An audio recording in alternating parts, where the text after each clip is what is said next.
Good morning and welcome to this meeting of the Board of the Scottish Police Authority held on Thursday the 29th of September.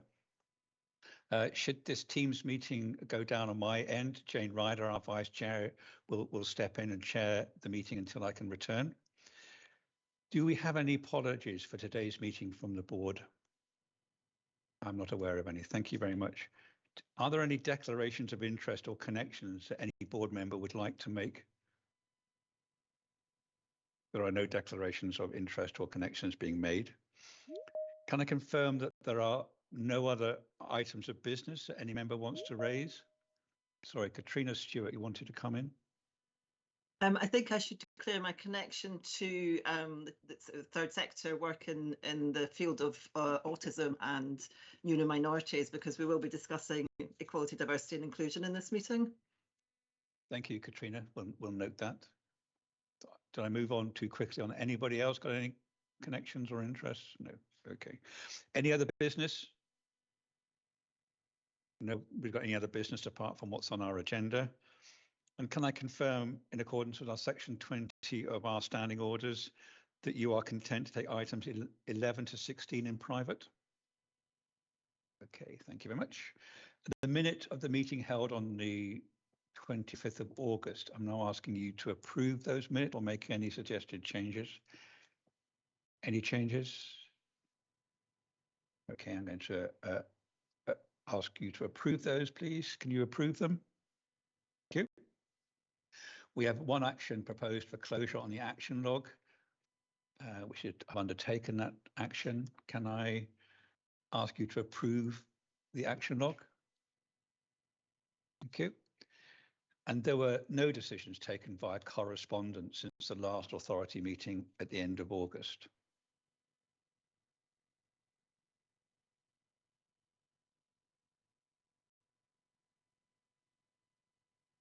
All right, I'm going to move on to my own report, which you have in front of you. I will take it as read. Just got four things just to mention to you. Firstly, Operation Unicorn. That will be clearly the subject of part of the Chief Constable's report, and we'll hear more from the Chief Constable about Operation Unicorn, and I set out my view on that operation in my report. And congratulations to the Police Service of Scotland on how they handled that event of worldwide interest. The second point to mention is that it's not in my report, but I was in Belfast on Sunday to attend the National Police Memorial Day with senior police leaders and officers from around the United Kingdom, including the Home Secretary. And those officers and leaders were from United Kingdom and Ireland. It was a very moving event, and it recognised the dedication and sacrifice of officers and their families in policing over the years.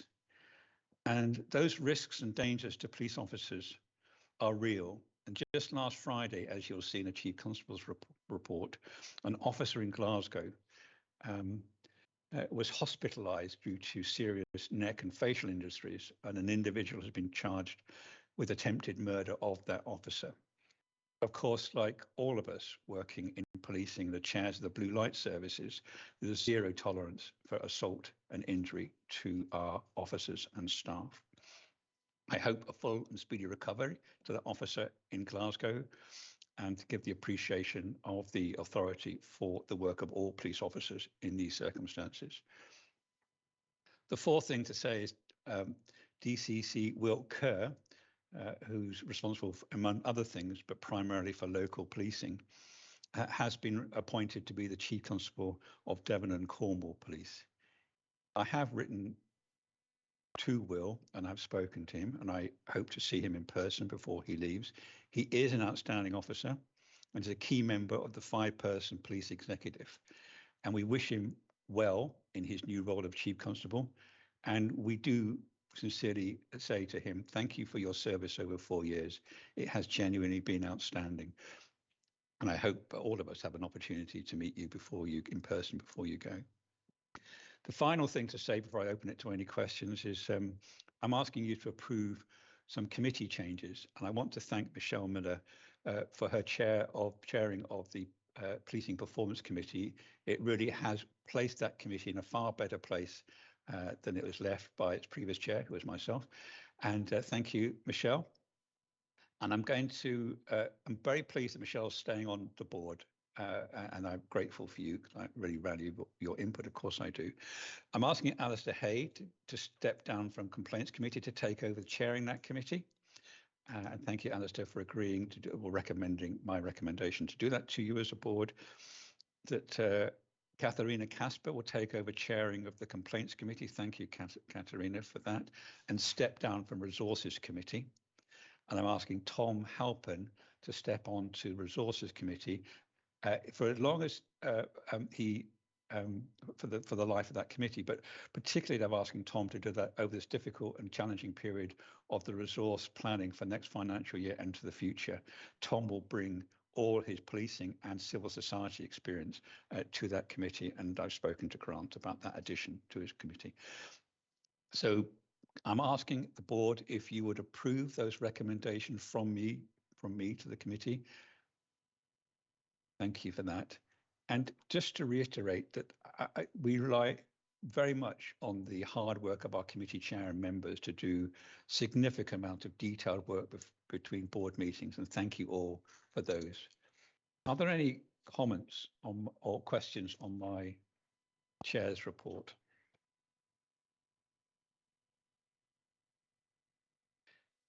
If there are not, I would like to move on to the committee chair. Sorry, I've got one. Ian, Sir Ian.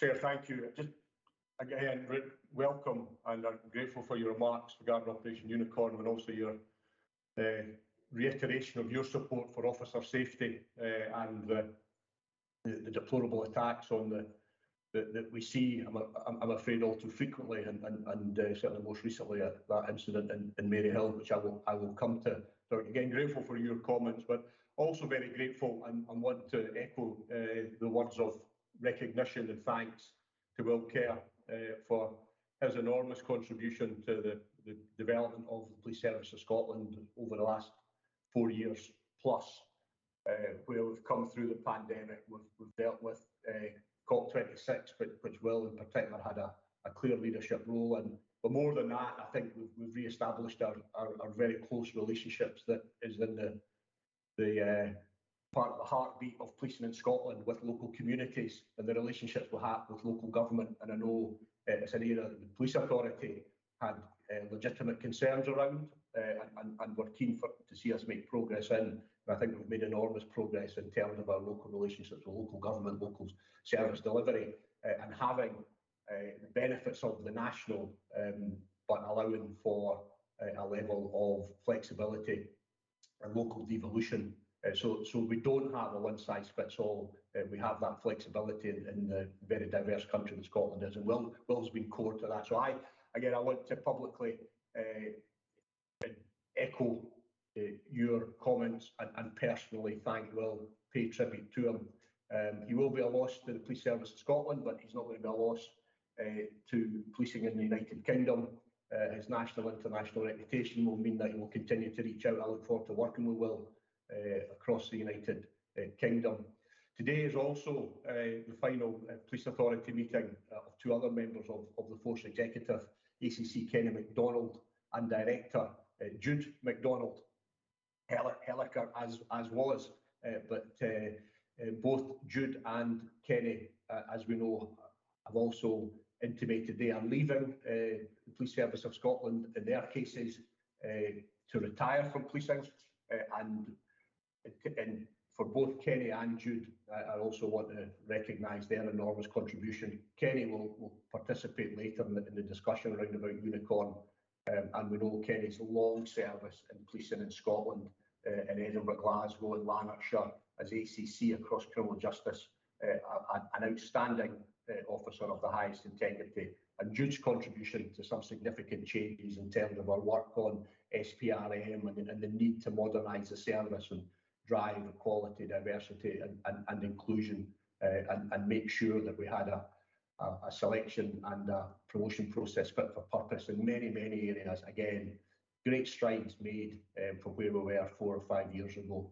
So I also want to thank Jude and to thank Kenny for their public service and again, grateful for the opportunity to do so. Thank you, Chair.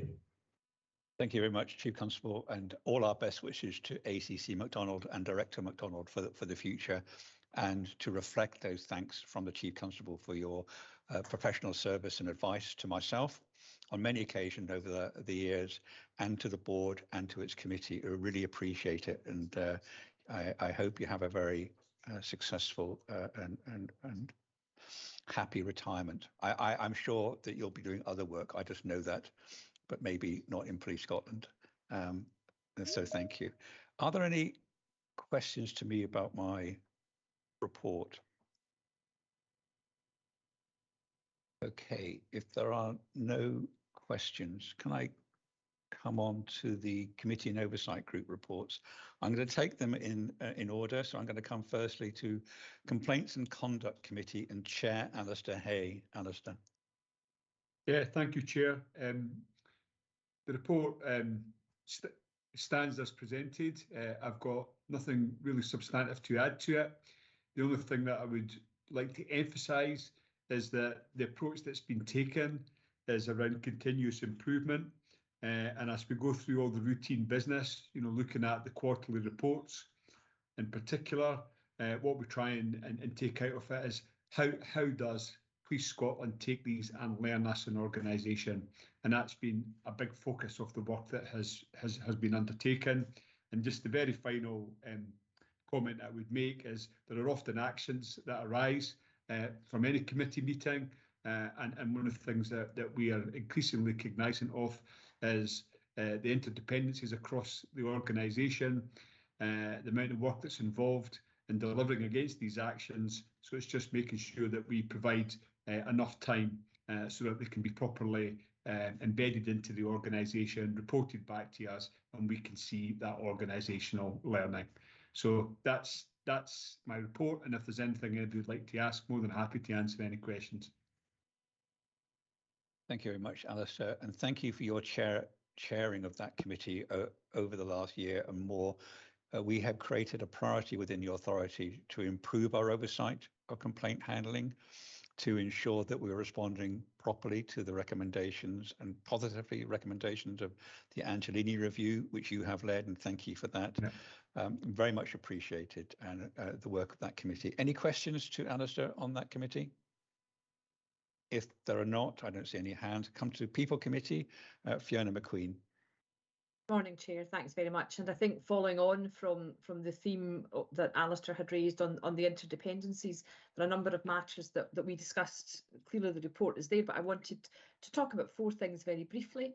The Fair Work Principles, for just a reminder for authority members, the Fair Work Principles offer effective voice to the workforce, opportunities, security, fulfilment and respect, and it's something that the Police Scotland and the Scottish Police Authority have signed up to, and keen to work with our staff associations to do that. We had a good conversation about the importance of this principle, and at the time of the meeting, the staff side organisations were just thoughtful about the impact that our financial settlements may have on how that commitment would flow through. Albeit they were very keen, they've been working with us to support and continue the work in partnership.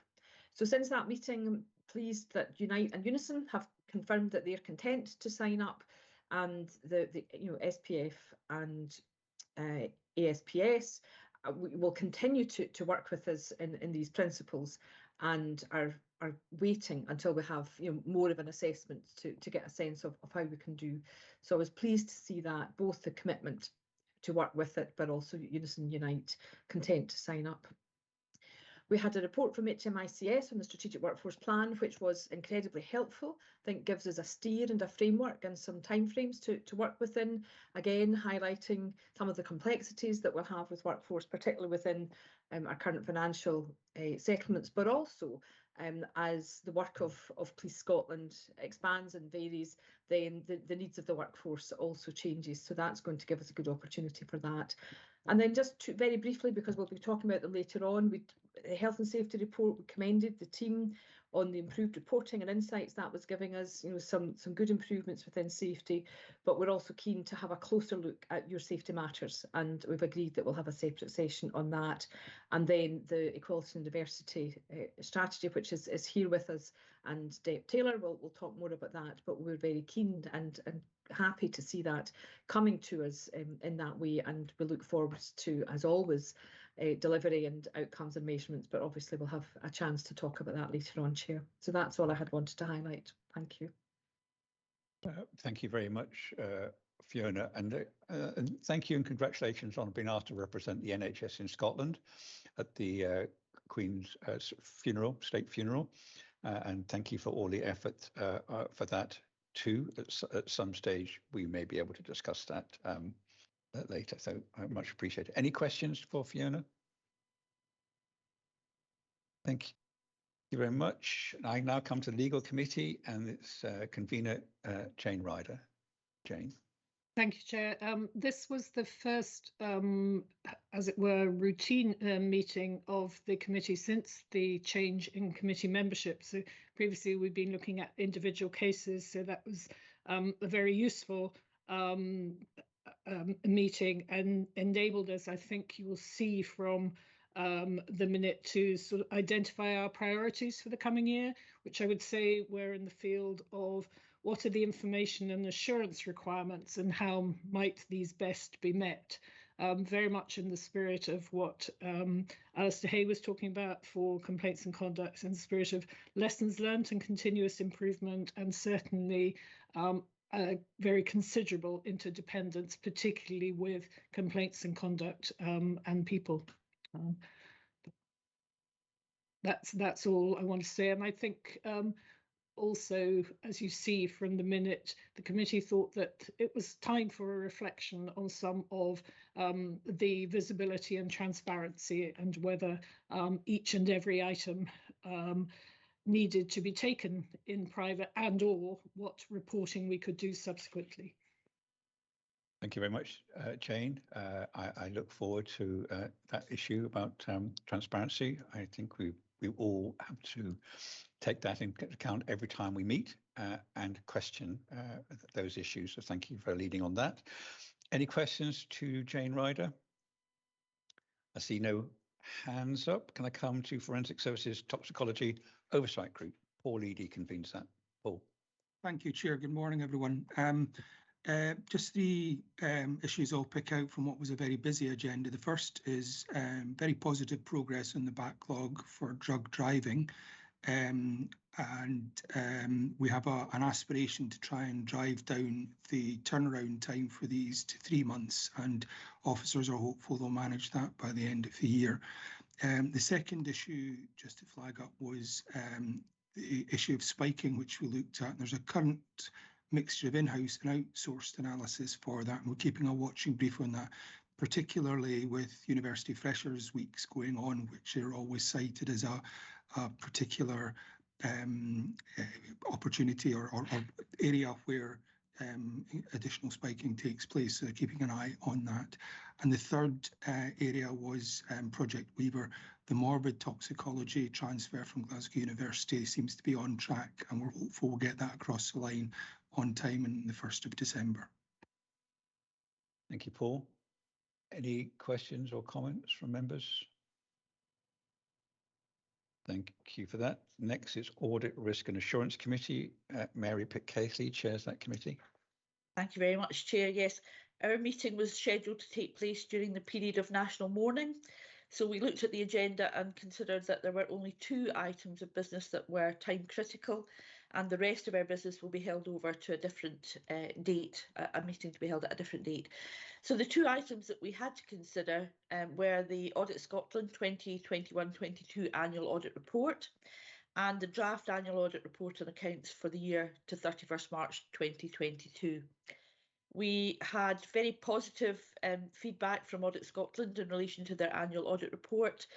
Any findings from that report have been accepted by management, and we have a full action plan in place to deal with anything. It would be, it's only reasonable to recognise that After a long period of time of working with Audit Scotland as our external auditors, they will now be stepping down. And the committee wanted to thank the team from Audit Scotland for their very professional approach to our audit. And I think, you know, we're obviously changing to new auditors, but we have found it very useful working with Audit Scotland and their team. So in the end, the committee agreed that both the annual audit report and the draft annual report and accounts would be recommended for approval to this meeting of the authority, and they are on the agenda at a later item. So thank you very much, Chair. Thank you, Mary. I wonder if you could just explain why the items, those two items, are in private at our meeting, and what the technical reason for that are. Thank you. Yes, I mean, I think these are reports that require to be fully considered by the authority, but they cannot be made public until they've been laid before Parliament, and that won't be until I think next month, but certainly not in time for this meeting. So the authority has to approve them so that they can be submitted, but then they can't be made public until they've been considered by the Parliament. Thank you very much. Did you want to add anything, Chief Executive Brown, to that? No, thank you, Chair. That's a summation of the position. Thank you. Thank you very much. Any questions for Mary Pitt-Keithley? If there aren't, our last committee report comes from its convener, Grant McCrae. Grant. Thank you, Chair. Like the past Audit and Risk Committee report, we had a shortened agenda in the light of the period of national mourning, really to address items of business that couldn't wait until our full meeting next month.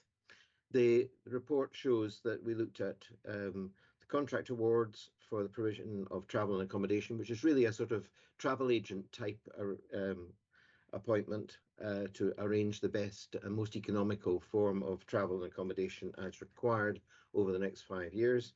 We looked at a desktop award, which is really replacing desktops as they fall due, taking account of the fact that over the period of the contract, there will be changes in demand as more and more people are working from home and using laptops instead of desktops. But this is a drawdown contract, only as required. And the other things that are mentioned here are an update on the co-location of Maybole Police Station and also the Police Scotland scheme of financial delegation review, which is really aligning Police Scotland's scheme of delegation to the one that we approved for the SPA a few months ago. And it's an item further on our agenda this morning. Nothing more to add, but happy to answer any questions, Chair. Thank you very much, Grant. Are there any questions to Grant? If there aren't, it's just to note that the People Committee had an additional meeting on the 23rd of September, and we're going to be considered items from that meeting at item 15 today on our private agenda. So thank you very much for that. If there are no more questions, I'm now going to turn to the Chief Constable, Sir Ian Livingston, to present his report, and I welcome ACC MacDonald, the Operation Unicorn Gold Commander, who is there with Sir Ian to support any questions the board might have of detail about that operation. Can I hand over to you, Sir Ian, please? Chair, thank you very much. Good morning again. Good morning, members.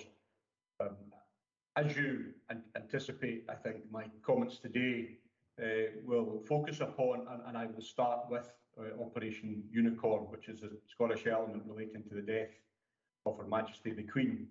However, you will see that my written report also outlines a number of significant investigations, convictions and arrests over the last number of weeks, which underlines the policing continued to respond to community need across the whole of Scotland during the intense period of Operation Unicorn, and I will make further comment in that regard as well. However, as you reflected in your opening comments, Chair, we learned of the sad death of Her Majesty the Queen on Thursday, the 8th of September. And all of us are aware of Her Majesty's love for and dedication to Scotland, and that close bond between Her Majesty and communities in Scotland was demonstrated through the memorial events across the country and through the regard shown by many members of the public paying their respects. And as is so often the case in times of sadness or national challenge, duty requires policing to step forward with compassion and professionalism. Individuals within the police service setting aside personal plans at extremely short notice to give public service. And Police Scotland had an important role to play to ensure that significant events relating to Her Majesty's death could be held safely, securely and with dignity. Now, Operation Unicorn has been planned by many agencies over many years. Through that planning in recent months and years, I had appointed Assistant Chief Constable Kenny MacDonald as Gold Commander for the policing contribution. And as we've mentioned, ACC MacDonald has joined the meeting today. Deputy Chief Constable Malcolm Graham had strategic overview for Operation Unicorn, and both ACC MacDonald and DCC Graham deployed to their Operation Unicorn duties following activation of Unicorn. And I appointed Deputy Chief Constable Fiona Taylor to take strategic responsibility for business as usual policing across the country as the service stepped up for this enormous challenge. And in the hours and days after Her Majesty's death, officers and staff from every local policing division and every national department and capability were deployed to support Operation Unicorn. As Chief Constable, I had a clear and express expectation that officers and staff would respond to this important and solemn occasion with professionalism and high standards. And they did. Everyone in Police Scotland played their part. Those who planned their response over many years, those directly supporting Operation Unicorn and being operationally deployed, and others who provided effective policing right across the country during this intense period. Operation Unicorn was activated quickly as this moment in world history, the end of an era, resonated globally, and we're all aware that billions across the world followed events in Scotland and subsequently London. On September, the 11th of September, on Sunday, the 11th of September, I beg your pardon, 4,000 officers were deployed to Operation Unicorn, as over 100,000 people gathered along the 170-mile route of the cortege from Balmoral to the Palace of Holyrood House in Edinburgh. On the Monday after, over 2,500 officers were deployed as His Majesty the King arrived in Edinburgh, and he and members of the royal family undertook the procession from Holyrood House to St Giles Cathedral, with tens of thousands of people lining the street.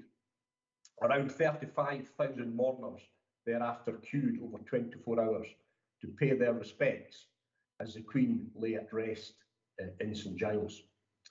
On Tuesday, the 13th of September, 3,000 officers were deployed on Operation Unicorn as members of the public continued to pay their respects before the coffin carrying Her Majesty the Queen was taken to Edinburgh Airport, where she left Scotland for the final time. Now, the brief summary I have just given of those 3 days provide insight into the magnitude, significance and scale of Operation Unicorn. Of course, part of policing's role was highly visible through those officers who lined roads and streets, the motorcycles and road policing officers, and the mounted officers who escorted the royal procession to St Giles Cathedral. But I've already mentioned the intense and highly skilled work of our planners, and many other officers and staff were deployed before, during, and after Operation Unicorn was activated, undertaking vital duties crucial to the operation's success. Armed officers, close protection officers, community policing officers, and air support, among many others. Members of police staff and contractors took part in significant contributions. They established ICT support, arranged accommodation, provided catering, and ensured workforce agreements were put in place. As during the pandemic, And over the COP26 period, probationary constables undergoing training were deployed under the supervision of experienced colleagues. I was also grateful for support from wider UK policing by way of mutual aid, and some of our own Police Scotland officers continued their duty during events in London as we provided aid to colleagues in England. It is important to stress the fundamental outcomes of this enormous operation of safety and security. There were no security breaches, no significant violence or disorder, no safety issues, and relatively few arrests among countless interactions and engagements between officers and our fellow citizens over the course of the Operation Unicorn period.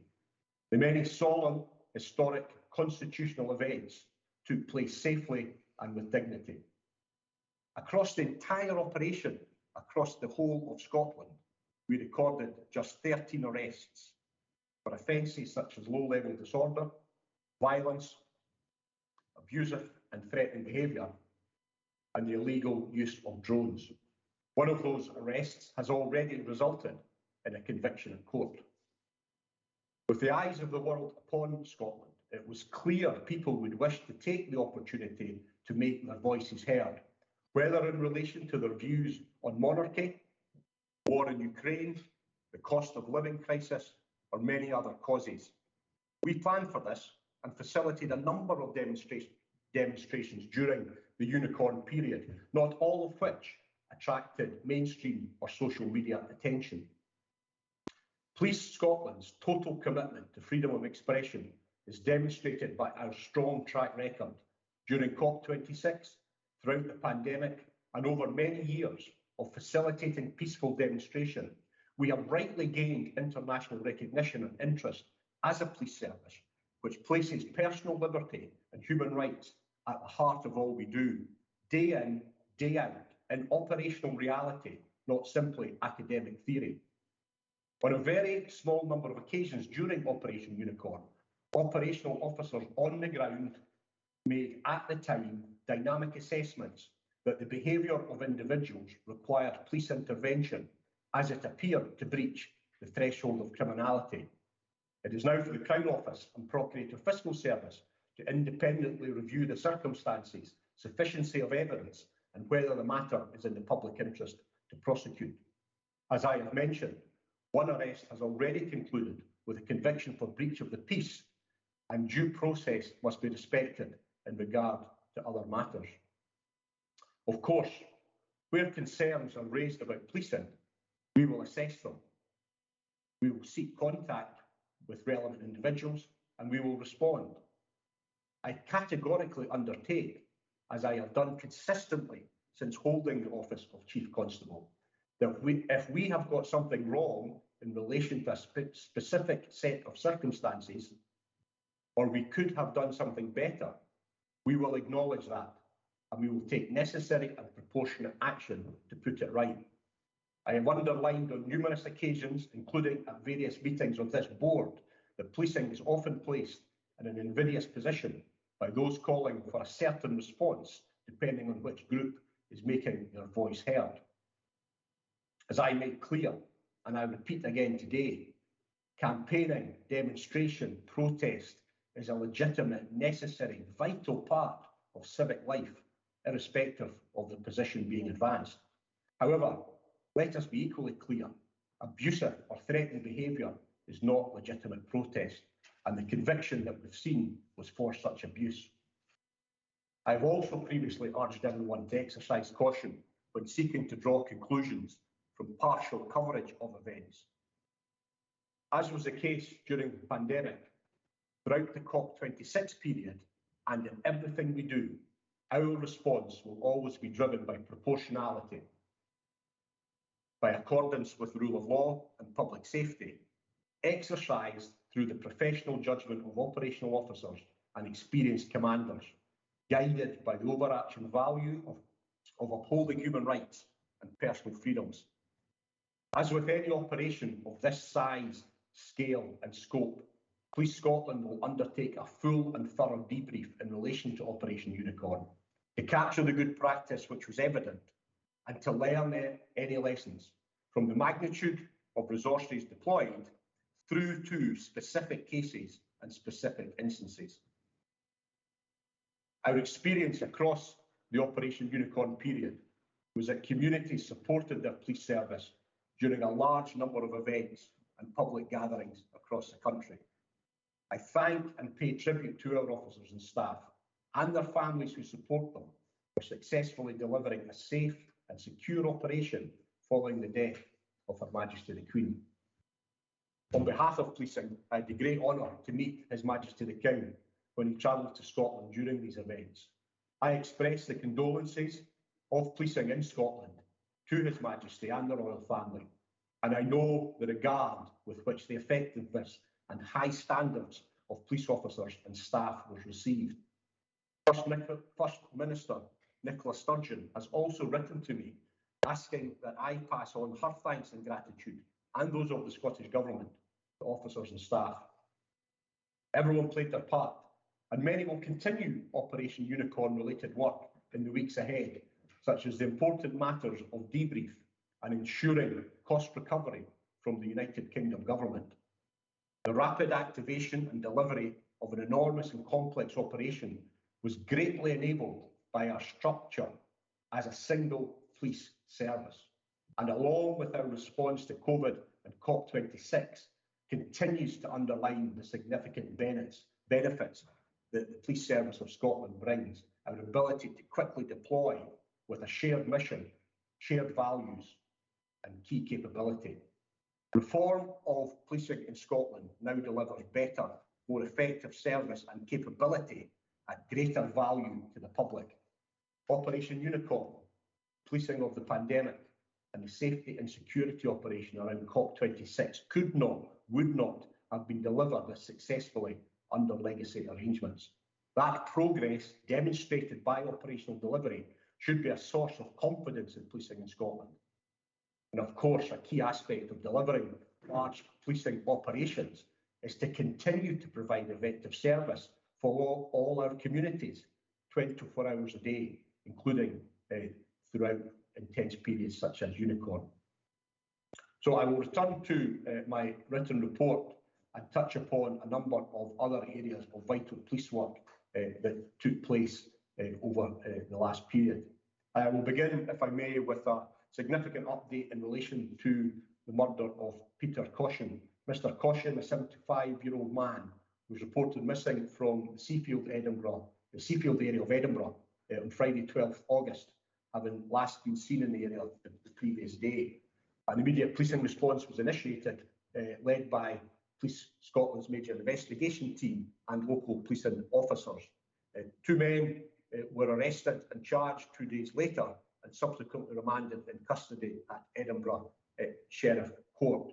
Following those arrests, the complex and challenging investigation continued, and on Sunday, 4th of September, the body of Peter Caution was recovered near to the village of Kirkwhelpington, which is in Northumbria.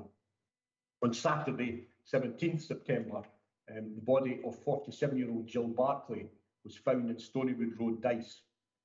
Following, again, another thorough investigation, a 22-year-old man has been arrested and charged with murder and remanded in custody at Aberdeen Sheriff Court.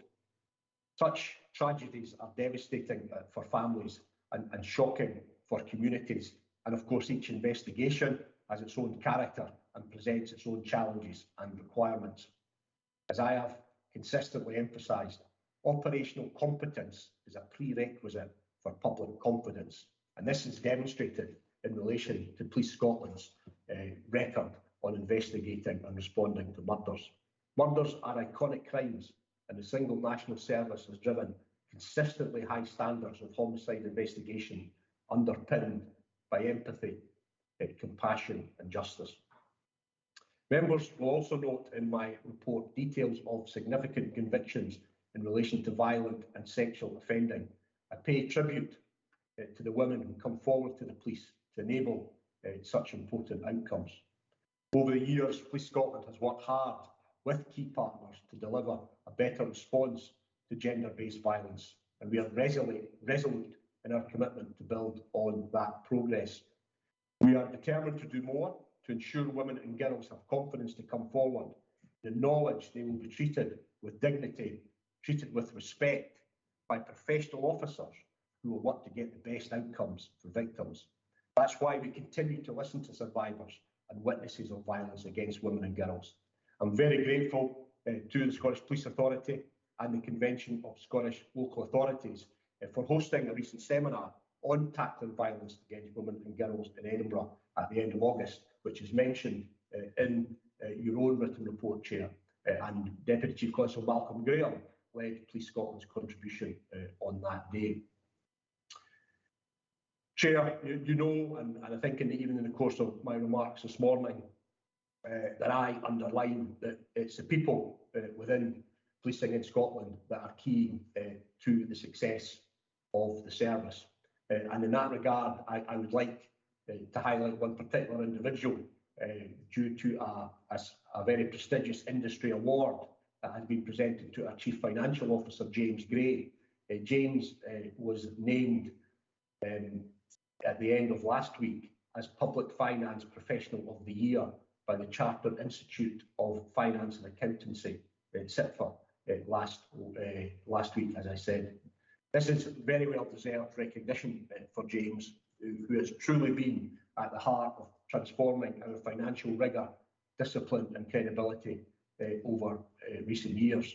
He was instrumental in clearly identifying and articulating the structural funding gap which existed in the policing allocation and which was subsequently eliminated by the Scottish Government, who recognised that structural funding gap. His insight and expertise will continue to be crucial as we continue to highlight the operational concerns that I have, that the service have, should the flat cash funding assumptions of the resource spending review be followed through in Scottish Government budgets. Chair, our response to Operation Unicorn, our response through all the significant events that we faced and all the important police work I have outlined in my report today are a reminder of the significant commitment that officers and staff do to help others and provide service. And at times, they put themselves in harm's way to do so. As you yourself rightly highlighted, Chair, last Friday, a police sergeant carrying out inquiries with a colleague in Glasgow, in Maryhill in Glasgow, sustained neck and facial injuries when he was assaulted by a man armed with a knife. The officer, the sergeant, was taken to hospital for treatment, and further post-incident support was given to his colleague and other officers who responded. 26-year-old man has been arrested and has been detained in custody, and the service continues to support the officer and his colleagues. My thoughts are with him, his family and his colleagues. This traumatic incident, along with others, underlines the dangers officers and staff can face during their public service. It's disgraceful, it's totally unacceptable, and it is not and will never be considered part of the job. Those who hold the office of Constable in Scotland discharge demanding duties for the benefit of their fellow citizens under great scrutiny and high levels of accountability, and they deserve credit and support for their commitment, dedication and bravery. Chair, I'll close just by touching upon some of the memorial events that reflected in both our written reports. The Scottish Police Memorial Trust held their annual service of remembrance at our headquarters at Tullyallen earlier this month, the first in-person one over many years, which again was a very moving event, and the National Police Memorial Day service held in Belfast, which again you and I both attended, Chair, and again it was really important to hold these events in person to reaffirm the crucial social and emotional ties which bind the policing family in Scotland and beyond. Chair, I will conclude there, and my 4 deputies, along with ACC Kenny MacDonald, will assist me in responding to any questions members may have, either in regard to Operation Unicorn or, of course, on any other policing matter. Thank you, Chair. Thank you very much, Chief Constable. I think we're going to start with questions on Operation Unicorn. If I can ask Alistair Hay to start, and then Michelle Miller, and then Katrina Stewart. So Alistair first, please. Yeah, thank you very much, Chair. And thank you as always, Chief Constable, for your very comprehensive report. It always demonstrates the breadth and the depth of policing and the responsibilities that Police Scotland have. But what I want to do is focus a little bit on Operation Unicorn. And you give a very comprehensive overview, and I would join you in offering congratulations to the officers of Police Scotland who took part and enabled such a significant part of our country's history. But the area that I want to hear more comment from you on is around the upholding of that right in relation to campaigning, demonstrations and protest. And in your report, you were very clear about people's right to do that and upholding it, and also the complex nature of dealing with this as part of a huge, significant event where officers on the ground have to make dynamic assessments as to whether or not a criminality threshold has been established. And you emphasised very strongly that you support these rights, and that if anybody has concerns, you will assess these and you will take necessary any necessary actions. They'll be proportionate, and your responses will be proportionate. And you led us on to that any significant event such as this will have a debrief, and there'll be lessons learned. So could you comment further, specifically around that upholding, the rights for people to protest and possibly hold different or alternate views, and how will this debrief and lessons learned be fed to the board and into the wider public domain to continue maintain that confidence in policing here within Scotland? Thanks, Alistair, for your comments and your question. In truth, I don't think I have an enormous amount to add to what I said in my introductory comments. That's why I took the time I did. Yeah. I chose my words extremely carefully. And what I would say is that it's not a matter of the Police Scotland supporting these rights and freedoms. We protect them. We enable them. We ensure them. We are fundamental to their recognition in society. And I think our track record shows that, not in individual cases that would be taken to reflect an approach, but over many, many years, whether that's through COP26, the pandemic, immigration protests regarding Black Lives Matter during lockdown, and other sort of complex areas. So my commitment, I just take the opportunity, if I may, just to reaffirm the unequivocal commitment. And I said, not because we support it, but actually that's what a police service founded in the community as we are, with our mission that we have to protect the wellbeing of communities, must do. And I see the Police Service of Scotland being a protector of those rights and liberties. In regard to the specific issues on the debrief and the lessons learned, because as you know, there will be lessons learned. There will be issues and instances where we as a service could have responded in a better way. But I'll maybe ask the Gold Commander, ACC MacDonald, just to comment on that, if I may, Alistair.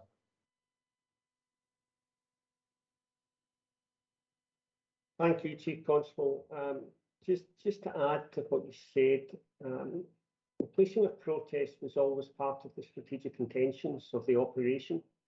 Under Article 11, we have positive and negative duties, as the Chief Constable has discussed, with regard to protest. This has been planned for many, many years. It's been the subject of rigorous testing and exercising. All commanders and their plans had to develop a response that would meet those strategic objectives, which included the policing of protest. And we undertook a review after COP26 of the planning for Operation Unicorn to make sure that we learned all those lessons. And that just shows, I think, the value of a structured debriefing process, not only internally, but one which will be undertaken with our multi-agency partners. Policing was not alone in the delivery of the success of this operation. We did that with numerous partners. So a full structured debrief process will be undertaken, and of course the outcome of that would be reported back to the board in due course. Thank you very much. Alistair, you still have your hand up, want to come back? Yeah. I appreciate the responses both from the Chief Constable and from the Go Commander. And you're right to correct me, it's about upholding rights. So thank you for that. And just a very final comment from me, I would also join you in offering condolences to the King and to the royal family. And then coming away from Operation Unicorn, I stand by you in condemning any assaults on police officers, and this recent one in Glasgow is particularly abhorrent, and I wish that police sergeant a speedy recovery. Thank you very much. Thank you, Alistair. Sorry, thank you very much, Alistair. I'm going to come to Michelle Miller and then Katrina Stewart. Michelle first. Thank you, Chair and Chief Constable. So my comment relates to the same issue, although I appreciate the kind of complexity and the detail in your report. So first of all, I think your office and your staff, and indeed, I think as Kenny MacDonald has mentioned, the partner agencies are all involved in delivering this kind of monumental and complex operation. So congratulations on that. My question is similar to Alistair's, but the thing I think that struck me in relation to, you've mentioned the policing in the time of the pandemic, there was a real emphasis on the 4 E's. There was a real congruence between what felt like your approach there, and your officers and staff approach there, and your comments, your really welcome comments about protecting and upholding human rights, and all of the positive references that you make to that, all of which are really welcome. What I'm less clear about, and I absolutely accept that I only know what's reported in the press, and in a sense that's all I should know. I have no role in the detail in terms of the arrests, nor would I want to. But what I'm looking for, I suppose, is an assurance that the thresholds and the standards and the criteria that applied in terms of those 4 E's, and the real emphasis on engage and explain before encourage and enforce, the same threshold and criteria are applied in relation to policing of this operation. So it's just some sense around that, if you wouldn't mind. Thank you. Thank you, Michelle.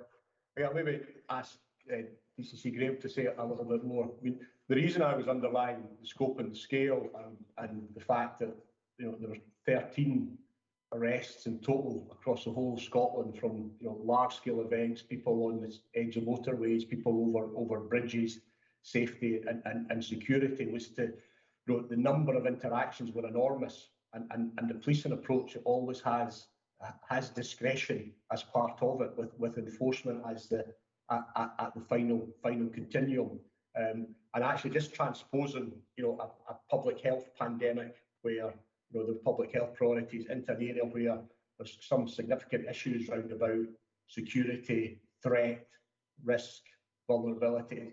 It's not a straight transposition. Our principles and our values would never change, Michelle. And again, I hope I was really clear on that as in my comments. And if there are instances where the service could have done better, if there are judgments that individual officers have made that hindsight subsequently proves to have been erroneous, well, of course, we'll follow that through. Of course, we'll take action on that. And again, I was very clear on that in my comments. But again, Malcolm, I wonder if you had a key role in Operation Tala and the pandemic as well as a kind of key strategic role in regard to Unicorn. And just wonder if you add some thoughts to Michelle's observation and question. Yeah, thanks, Chief, and thanks to various members for the recognition of the success of the operation, the challenges, the complexity, the scale, etc. has already been covered. In relation to the policing of protest or at times other behaviours, I think the first thing to say is that we are acutely aware, whilst we're upholding the rights as it's been described, of the difference between freedom of speech and where there are instances of breaches of the law through public disorder or other offences being committed. So, you know, there haven't been any arrests for people protesting, as is clearly the case, I think, to members' awareness that you know, there aren't offences of protesting. As Kenny MacDonald said, there's a positive obligation on us to make the presumption that people should be facilitated to protest, and the threshold for an intervention in that is relatively high, needs to be proportionate, necessary, needs to be in accordance with the law.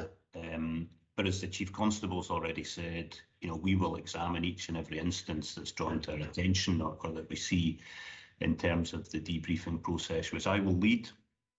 The police element of that is already kicking off in terms of planning. I've had a good conversation with the Chair of the Police Authority, Martin, in terms of the involvement of the SPA, and I've had a conversation with Her Majesty's Inspectorate of Constabulary Chief Inspector about getting them involved in that debriefing process.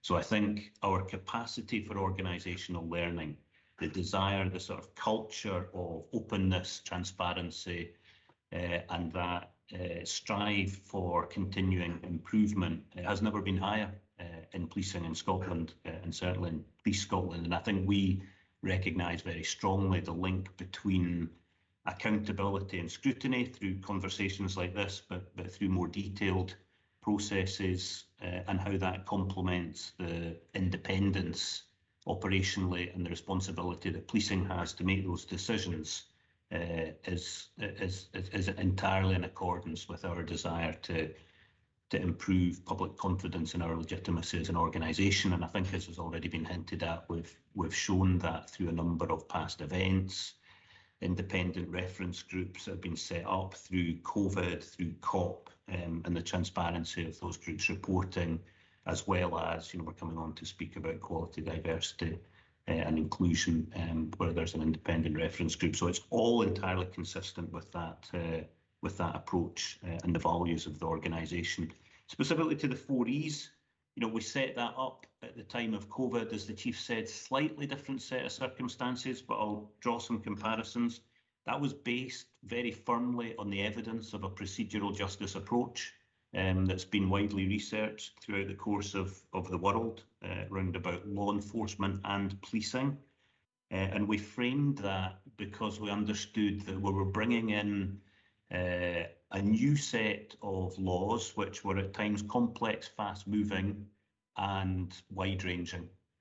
And we needed to make sure that we could communicate that not only to the public, the communities we serve, but also to the large numbers of officers and staff that needed to very quickly get their heads around us getting the right approach to implementing and upholding those laws in the context of COVID. The evolution of best practice, professional doctrine round about public order policing has evolved through a similar evidence base, but it's extremely complex and nuanced. It's very, very difficult to get across the nature of the decision making that goes in by commanders, by officers on the ground. But fundamentally, the first thing that officers are taught when they join the police, as well as when they go to become public order or any training around about managing protest, is about the importance of communication and engagement with the people that you're interacting with. And that will always be at the heart of the approach that we take. And therefore, I think at the heart of your question is, you know, are we taking a similar approach? And the short answer to that is yes, absolutely. Thank you for that. That's been really helpful. Thank you very much. My next questioner is Katrina Stewart and then Jane Ryder. Katrina first. Thank you, Chair. Good morning. Good morning, Chief Constable. Thank you very much for your report. You'll not be surprised to know that I'm going to ask a question in a very similar area, and I think to some extent my question's been partially answered. I do think it's, you know, I need to say that it's only right to reflect the pride felt by so many that Scotland held such a significant place in the events around the death of Her Majesty the Queen, and to applaud the very effective implementation of what was an enormous task. I mean, I don't think there's any doubt about that. I also understand that Operation Unicorn has been in place for very many years, during which, as has already been discussed, we've had COVID and we've had COP26, during both of which it was clear that Police Scotland's delivery and role was exemplary. So in terms of answering the public concerns around some of the incidents that arose during Operation Unicorn, and also I had in my question reference to the 4 E's employed during COVID, as Michelle raised. I think my question, like I said, I think you might have answered it partially, but in terms of Chief Constable, you mentioned the issue of police officer discretion and judgment calls, and my question is around how those judgments are arrived at by individuals, against what briefing, you know, and yes, I understand that Operation Unicorn was a different context, if you like, than COVID. But again, to reiterate or to underpin Michelle's comments, you know, in terms of the approach, it just feels like there needs to be some more assurance around that, if you wouldn't mind. So I'm talking about how people were briefed, not about debriefing or lessons learned, although clearly there have been during all these events, but actually how people were briefed for this particular operation. Thank you. Thanks, Katrina. I'll ask the Gold Commander, ACG McDonald, just to maybe talk on the briefings. I would just reiterate perspective and scale here in terms of you know, a very, very small number of interventions, a very, very small number of arrests. A number of them were for the illegal, dangerous use of drones. You know, there was significantly more arrests in England and Wales and around London over the period, and coming from the police response there as well. And of course, you can get individual instances which are highlighted, but I wouldn't necessarily take an individual instance and extrapolate that out to reflect an enormous operation. You know, numerous encounters, engagements, interactions between individual officers and members of the public, you know, at a time where, you know, the level of scrutiny, and as I said, the level of threat and security was extremely high. So I do recognise, and I've seen some of the media coverage, I've seen some of the commentary that's been made by individuals, and as I made very, very clear in my comments to the board today, we will look at every instance, we'll reach out where required, and if we need to address some of those issues, we will always do that. But I would just caution against taking one individual instance and drawing a general conclusion from that. But Kenny, I wonder if you can just maybe, you know, again outline the questions regarding briefing and how that is achieved over, you know, the large scale that Katrina and others recognise. Thank you, Chief Constable. Just to build a wee bit more on what I commented on earlier, the expectations of the policing tone and style had to be achieved to meet the overall strategic objectives. It's my responsibility as a Gold Commander to make sure that that is conveyed to everyone deployed in the operation. Now, in an operation of this size and complexity that spans the whole of Scotland, with no notice, there is no way that we could have achieved that on a single day. There has been significant testing and exercising and explanation of what we wanted to achieve in the development of this plan over a number of years. In addition to that, however, there is a need to deliver that to those officers who are actually deployed on the day. And that was achieved through specific briefings every single day with specific documentation explaining what the policing style and tone and the level of professionalism and standards that I expected was delivered every single day prior to every single deployment of officers, no matter where they were within Scotland. And that was supported further by additional information available to officers on our intranet site. So there was a very comprehensive briefing process to make sure that everybody was clear on what the policing style and tone and the standards expected of them were. But reaching back over a number of years, to be honest, in terms of that testing and exercising, so that people were really clear that what we were trying to achieve. Thank you very much. You still have your hand up. You wanted to come back? Okay, thank No, you. thank you, Chair. Okay, thank you. Thank you. Jane Ryder, then Paul Eadie. Jane first.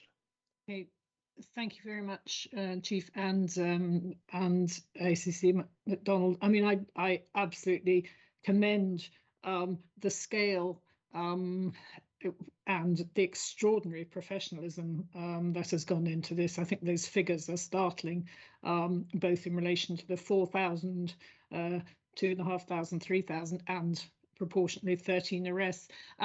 My question may be actually slightly more for the subsequent reflection, but I'm just thinking I'm bringing this slightly more up to date. It's been in the planning for a long time, but you talked about COP26, and I'm interested to know if there were lessons from COP26 that fed into this process and planning, and indeed the evaluation, so we can sort of see end to end and in the spirit of continuous improvement. So I'm very pleased that you are doing that reflection, as I would expect, and I'll be interested to see the outcome of that. But I would simply add to others my congratulations on the extreme professionalism of the events in the plural. Thank you. Thank you, Jane. And I think as ACC MacDonald outlined, there were definitely learning that we took from COP26. And we will undoubtedly take learning from Unicorn, because although the exact circumstances may never arise again, where a monarch has been 70 years in a 70-year reign, undoubtedly we'll have other elements, and this is why we take the principles and then you reapply them to separate set circumstances. And again, I would make the offer to members, because I do understand the legitimate questions that have been asked and the concerns and some of the commentary that we're seeing on social media and mainstream media. But again, I would undertake to, once the debriefing process is concluded, I'd undertake to come back and report back, both in terms of, as I said in my comments, both the size of the operation, and if appropriate, into specific instances if there's learning or there's lessons learned. So that debrief process that DCC Graham is going to lead, will take a little bit of time. But once we have a product that we can share around that, again, Chair, I would undertake to bring it back to a meeting of the board. Thank you, Sir Ian. The next question from Paul Eadie, and then Fiona McQueen. Paul. Thanks, Chair. Can I just welcome that last commitment? I think that's really important, because it'll give us a chance to look at this in a bit more depth, because we're at a difficult place now. Because I've got two sets of questions. The first was specifics about how many of the 13 arrests were for misuse of drones and how many of the rest had been referred to the COPFS. So if we can get some stats on that, because I understand there's not an awful lot of detail you can give us if it's been referred to the COPFS. So can someone maybe give me a response to that just now, and then I'll get on to the next one. Well, there's not a distinction between reporting people to the Crown Office and people being arrested for the use of drones. If we've taken an intervention because of unlawful drone use, it's because there's been an offence. But as I say, the numbers, there's 13, and some people there was disorder that relating in abuse, there was violence, and a number of drones. So in each instance, it's a handful. But as you rightly identify, Paul, other than that one conviction that's already taken place from somebody shouting abuse, not exercising freedom of speech, but shouting abuse outside the Scottish Parliament repeatedly, using very, very profane language. Other than that conviction that's already taken place, the other matters are sub judice, but it's low-level numbers. But obviously, once the due process again is underlined, we need to respect. Once that's been concluded, obviously we'll be able to report back. Because the other question I've got is the importance of, I think Katrina talked about assurance and officer discretion, and the importance of the use of body-worn video to assist with that. Now, we've had the Queen's funeral this month. Next year, we're going to have a coronation, and there'll be obviously Police Scotland officers involved down in London with that, but also I would anticipate there'll be something up here happening surrounding that. And I wonder if it's possible to perhaps seek additional support from Scottish Government and Home Office to speed up the rollout of body-worn video because of the accountability issues there for such big events like that. I really welcome that, Paul, and you know, it's something I would be really keen to see get a use of. We will care, you know, it has a strategic overview regarding the introduction of body-worn, as indeed does Kenny MacDonald. But I just wondered, well, just in terms of Paul's comments, which I fully support in terms of trying to get access to body-worn, would you maybe just be able to bring us up to date where we are? Yes, Chief, I can. And Paul, I mean, it's going to take another few years to actually be able to introduce body-worn video, even in the current curve. We're professionally embarrassed by that, quite frankly. It's a fairly basic bit of kit that's got so much operational utility for us. But the fact that we don't have it isn't an operational choice on behalf of the Chief Constable. It's a choice of funding. We simply don't have the money for it.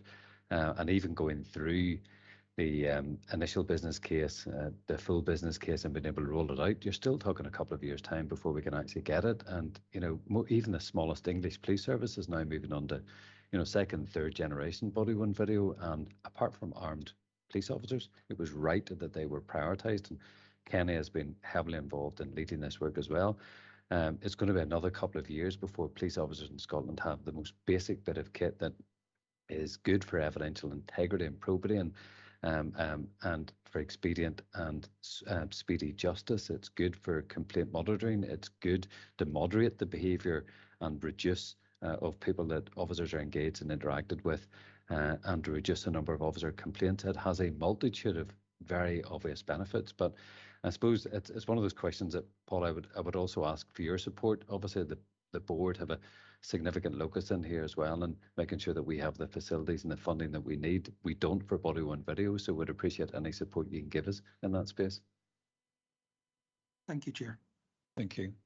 There should be we should all be unequivocally certain that the board supports the introduction of body-worn video. We consider a priority for policing, both in terms of protection of police officers and in terms of confidence in policing. In fact, I was in Belfast on the Monday speaking to my equivalent in Northern Ireland, and the chief executive there said body-worn video cameras were a game changer in terms of both the protection of police officers and in terms of confidence amongst the communities of Northern Ireland in policing. So it's unequivocal that you have our support on the rapid introduction of body-worn video, and whatever we can do to work together on that, I'll be very pleased for us to do that in response to that. Those comments from Paul and from yourself, Fiona McQueen, and then I'm going to ask members to move on for other parts of Sir Ian's report. So Fiona. Thanks, Chair. Just a very minor point. I'm reflecting on the 4Es and the public health approach in terms of safety of individuals, that perhaps would have happened in a slightly slower order in terms of decision making by police officers, in terms of smaller numbers, slightly different risks compared to the large number of crowds, the significant safety risks and the opportunities for the police officers. So I wondered if someone could say something about the rapidity and assessment that individual officers were having to make in Operation Unicorn in the big crowded areas compared to, and I recognise there were crowds at some stage within the COVID emergency, but compared to perhaps a smaller, slower order decision-making process that officers would have had to make previously,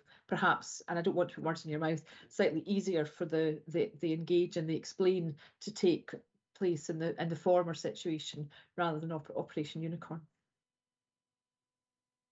Thanks, Fiona. Again, I'll ask Kenny to say a little bit more, but I do think you've articulated some of the issues that we've been discussing and reflect upon about the nature of threat, the potential outcomes, the proximity, the dynamic nature, as you say, the kind of fast time around it. Particularly, I mean, most people will be familiar with the Royal Mile and the geography of it, the intensity, the closeness of that people had to His Majesty the King, the coffin of Her Majesty the Queen, and other members of the royal family, with all the consequential threats and vulnerabilities from international threats to other elements, was really quite phenomenal. But that was clearly something that the King and the royal family wished to do in public, and it was a deeply moving event as the procession moved up and the senior members of the royal family and the King walking on foot.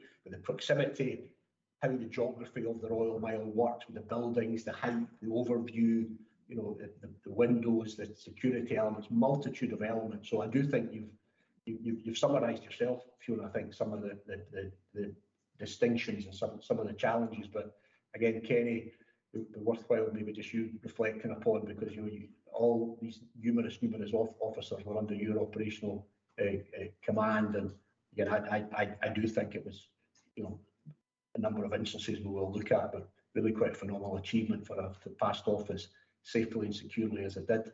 Kenny? Thank you, Chief. I think as a general opening remark, our approach to protest is no surprises in the United Kingdom.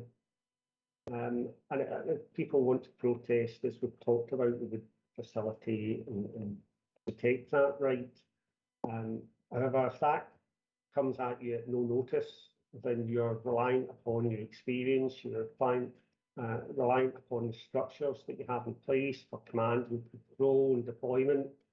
And the officers and commanders are all trained to deal with significant incidents and make sure that we have clear processes where, if there are decisions that require additional support, that can be achieved.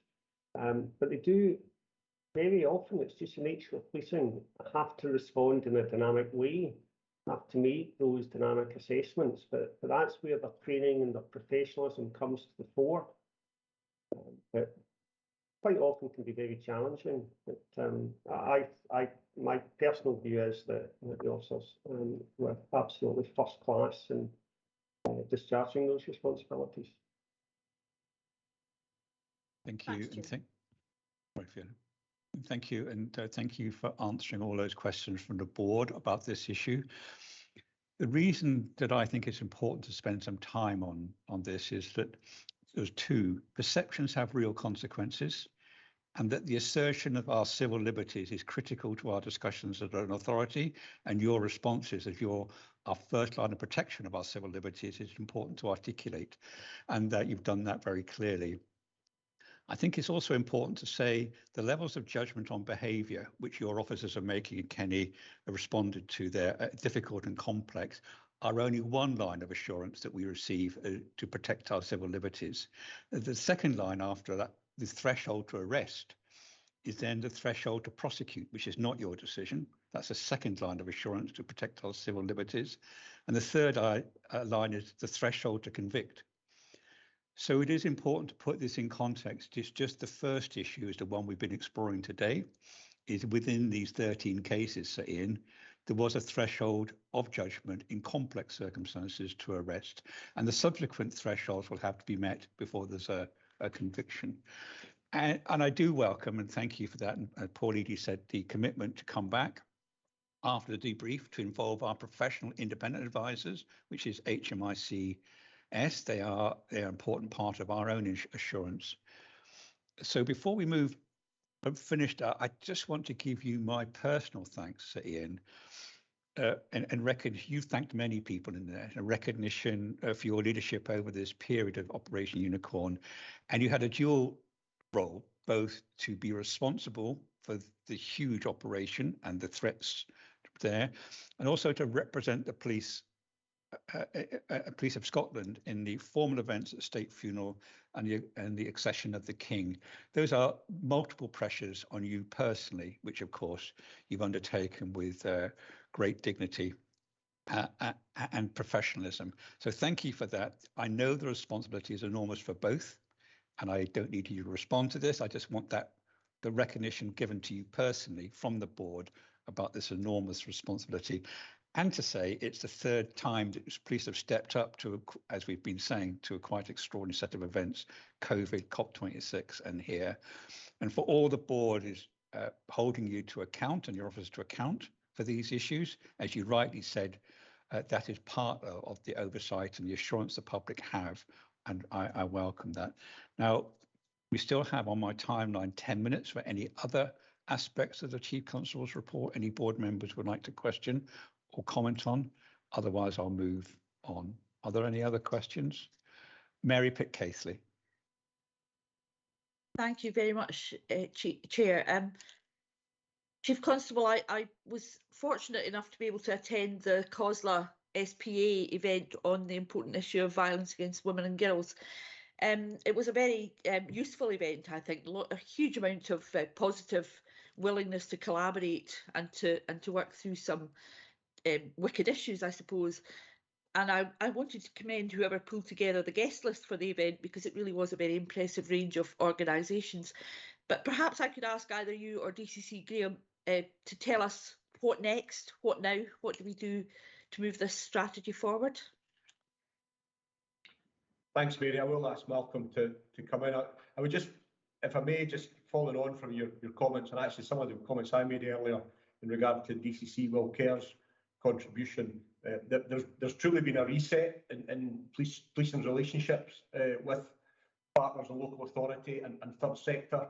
You know, that's Will has led that in terms of relationship, particularly with COSLA and with SOLAS. But in truth, you know, all the deputies, all the members of the Force Executive, all the divisional commanders, all the command teams have really been working extremely hard to establish those partnerships and to get that level of trust, which, as we know, it isn't always easy. In terms, you know, good partnerships are not easy. Good partnerships are challenging, but you know, I think we recognised maybe some of the early years of Police Scotland that those relationships, particularly with local government, as I said earlier, were not as strong or robust or respectful as it could be. But I know from speaking with colleagues and my own observations that there's been a real reset around that. So I just say that by way of introduction, and I do think the event that was held at Haymarket was reflective of that. So again, grateful for your comments and your question, and maybe ask DCC Graham to reply on the specifics. Thanks, Chief Constable, and thanks, Mary, and to Chair as well for your sort of recognition. I think of the significance of that event for a number of reasons. You know, it was an exemplar of partnership working. The people that we managed to get literally around tables speaking about this issue and focusing their attention on supporting the police and discharging our roles and responsibilities, but actually, you know, more broadly looking at what we can do as a society for what you rightly describe as wicked problems was really powerful, and I was really grateful for the level of support that we got from COSLA and from the SPA board members, because a number of people in attendance all day and leading parts of it, and SPA corporate support as well. It was all in support of developing a refresh of our strategic approach towards tackling violence against women and girls. And there's a number of reasons why the timing was right for us to do that. And the information that we've gathered is still being assessed and analysed. Actually got an update yesterday in terms of the progress of that. And then we will play that through into the strategy. As I said earlier, I think we've never been more open to, as the Chief rightly says, at times challenging relationships with partners round about differently held legitimate views that we need to better understand and at times respond to. And as part of that, we've set up a strategic engagement forum with a wide variety of partners specific to our role and responsibility in violence against women and girls. And the next meeting of that group is actually next week as well. And that's another kind of powerful, I think, tool and set of relationships to demonstrate our commitment, but also to genuinely get feedback and develop, you know, for the future, new ways of working that are going to tackle what is a massive challenge.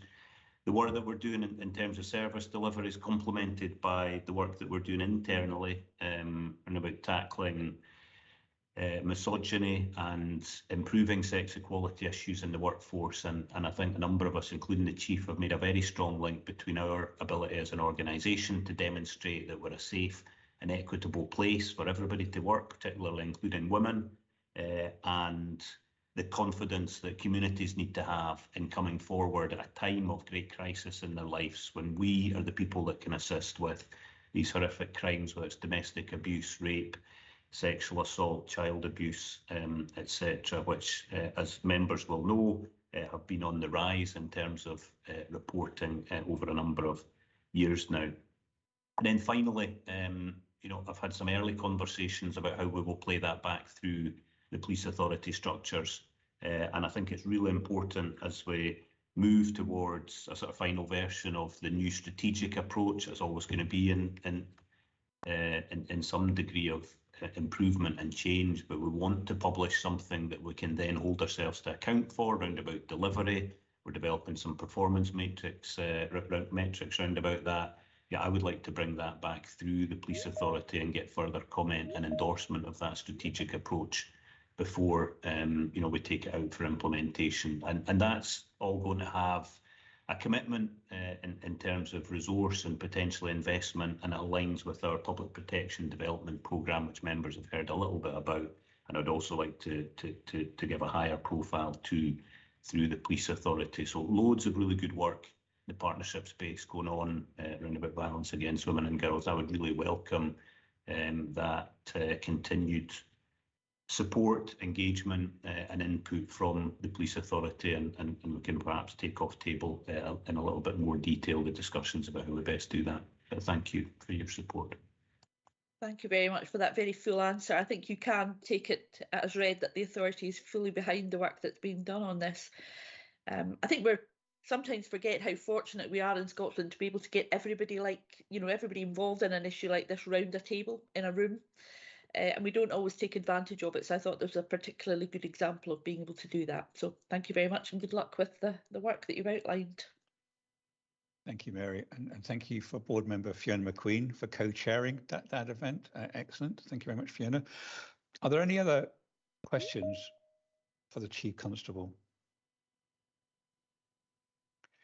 If there aren't, thank you very much for your report, Chief Constable. Thank you very much to you, ACC MacDonald, for being Gold Commander, and must be one of your final few days within Police Scotland. Absolutely delighted with, I'm sure you are too, with how it came, and our congratulations to you. As we said, this complex, solemn occasion, which we'll never see the like of again in our lifetimes because of how long the Queen had lived for. So congratulations to you, and thank you for attending and answering our questions. I wonder if I could move on now to pass over to Chief Executive Brown to present her report. And thank you, Sir Ian, for your report. Chief Executive Brown. Thank you, Chair. My report is an update on matters of public interest in policing, and I acknowledge that some of these areas have been covered already this morning in both reports and remarks for some of the committee chairs and from the Chief Constable as well. So to start with, during the period of the national mourning for the passing of Her Majesty, committees were rescheduled, with only the Resources and the Audit, Risk and Assurance Committees meeting to consider time-sensitive issues. In terms of the cost implications of Operation Unicorn, we will be submitting updated information to His Majesty's Treasury through our colleagues in the Scottish Government. And we will be also submitting for the recovery for the cost of the public holiday that was granted for the 19th of September 2022. We've received the auditor's report on our annual report and financial statements for 21-22, and these will be considered later on the agenda before being led before Parliament. The annual report and accounts were submitted on time and to a high standard, and I want to acknowledge the work of staff in Police Scotland, SPA, Corporate and Forensics. This is the final year of the tenure of Audit Scotland, which commenced in 2013, and I want to thank Audit Scotland for the professionalism during this time. I'd like to touch on the Resources Committee and delegations. This authority meeting is the first to be held after the new financial regulations come into force. And the new regulations are intended to allow quicker decision making and also to reduce any double handling of issues by committees and the authority. However, in relation to contract and lease awards, the transparency is maintained through reporting of the decisions to the authority in the report from the committee. And that has been on the agenda earlier this morning. I'd like to turn to the review of the Strategic Police Plan. The review remains on track with engagement with key stakeholders before consideration of the plan at the November board meeting, which will be followed by a period of public consultation. This plan will also take into account any changes that arise from the Scottish Government's current engagement on policing priorities. In terms of the Confidence and Deprivation Update project, work continues in collaboration with the Poverty Alliance, local government and other partners on the issues of confidence in policing in areas of deprivation, with good progress on the first project, which is in Letham, which is a community within the boundary of Perth and Kinross Council. I would like to offer my congratulations of the SPA to James Gray, the CFO, for being named as the CIPFA Public Finance Professional of the Year. This accolade is well deserved, as under the leadership of James, the quality of the finance function has been transformed both within Police Scotland and the SPA. The SPA hosted the latest meeting of the Scottish Railways Policing Committee, and the note of the meeting is attached to this report at Appendix A. Finally, the calendar of the board and committee meetings for 23-24 is appended to my report. Chair, I would ask that the board both notes my report and the calendar of meetings for the authority and its committees for the financial year April 23 until March 24. Thank you, Chair, and happy to take any questions. Thank you very much, Chief Executive. Are there any questions on the report, or do we note it? Any questions at all? Thank you very much. We note the report and we note the calendar of events. Thank you very much, Chief Executive. Can I move on to the Police Scotland Scheme for Financial Delegation? I'm going to ask James Gray to speak to the report and add my congratulations, James, to the other congratulations to you on your recognition of an outstanding work. Thank you. James, over to you. Yeah, thank you, Chair. I'll be brief on this paper. This is just a revision to the Police Scotland Scheme of Financial Delegation following the changes that had been made to the authorities at a previous meeting. So it's really just an updated exercise to make sure that we have reflected the delegation levels in line with the changes that were made in the SPA earlier in the year. It's been through the Resources Committee. It's been approved within Police Scotland, and just looking to get that approval at the board here today. Thank you. Happy to take any questions. Thank you very much. Are there any questions for our Chief Financial Officer? Grant, you got any comment to add for us? Thank you, Chair. Only to confirm that the Resources Committee examined this in some detail and are very happy to recommend approval. It's very much aligned, as I sort of mentioned, it's aligning the Scottish Police Authority's scheme of delegations alongside those for Police Scotland, which is very important to make sure that these work effectively. And could I just add my personal congratulations to James Gray for his appointment. Over the time I've been a member of this board, the performance of the financial services has been tremendous. They improved under his leadership. So an accolade well deserved. Thank you. Thank you, Grant. So with that support from the chair of our Resources Committee, who considered this in greater depth, are we content to approve that scheme of financial delegation? We are. Thank you, James, and thank you for your consideration in your committee, Grant. We're going to turn to item 8, which is the Equality, Diversity and Inclusion Strategy, and welcome to Deputy Chief Constable Fiona Taylor. I'm going to hand over straight to Deputy Chief Constable Taylor to take us through the report and her observations on it. Chair, many thanks. Good morning, colleagues. Good morning, board members. If I may, Chair, I will say a few words just to set the strategy in a degree of context, and then hand over to my colleague Kirsty Louise Campbell, who will talk a little bit more around the detail, and particularly in terms of some of the engagement work which has gone on in terms of us being able to bring the strategy to you this morning. I am very grateful for the interest that the People Committee in particular has taken in this strategy. To date, we have taken a lot from that engagement. As we know, Chair, Police Scotland is not immune from the issues and challenges that we see at large in society of ingrained and systemic prejudice. As the Chief has said on many occasions, discrimination should have no place in society and certainly no place in policing. We realise that it's incumbent upon us, we have a duty to lead the change that improves the experiences and the lives of the public that we serve. And that begins with ensuring that our approach to equality, diversity and inclusion is clear for our workforce. We have to set clear expectations and put the correct support in place to ensure that our values of integrity, fairness and respect, and a commitment to upholding human rights, and this has played through almost every element of the authority meeting this morning already, our commitment to upholding human rights enable us to collectively challenge and go on to eradicate every form of discrimination from our workplace.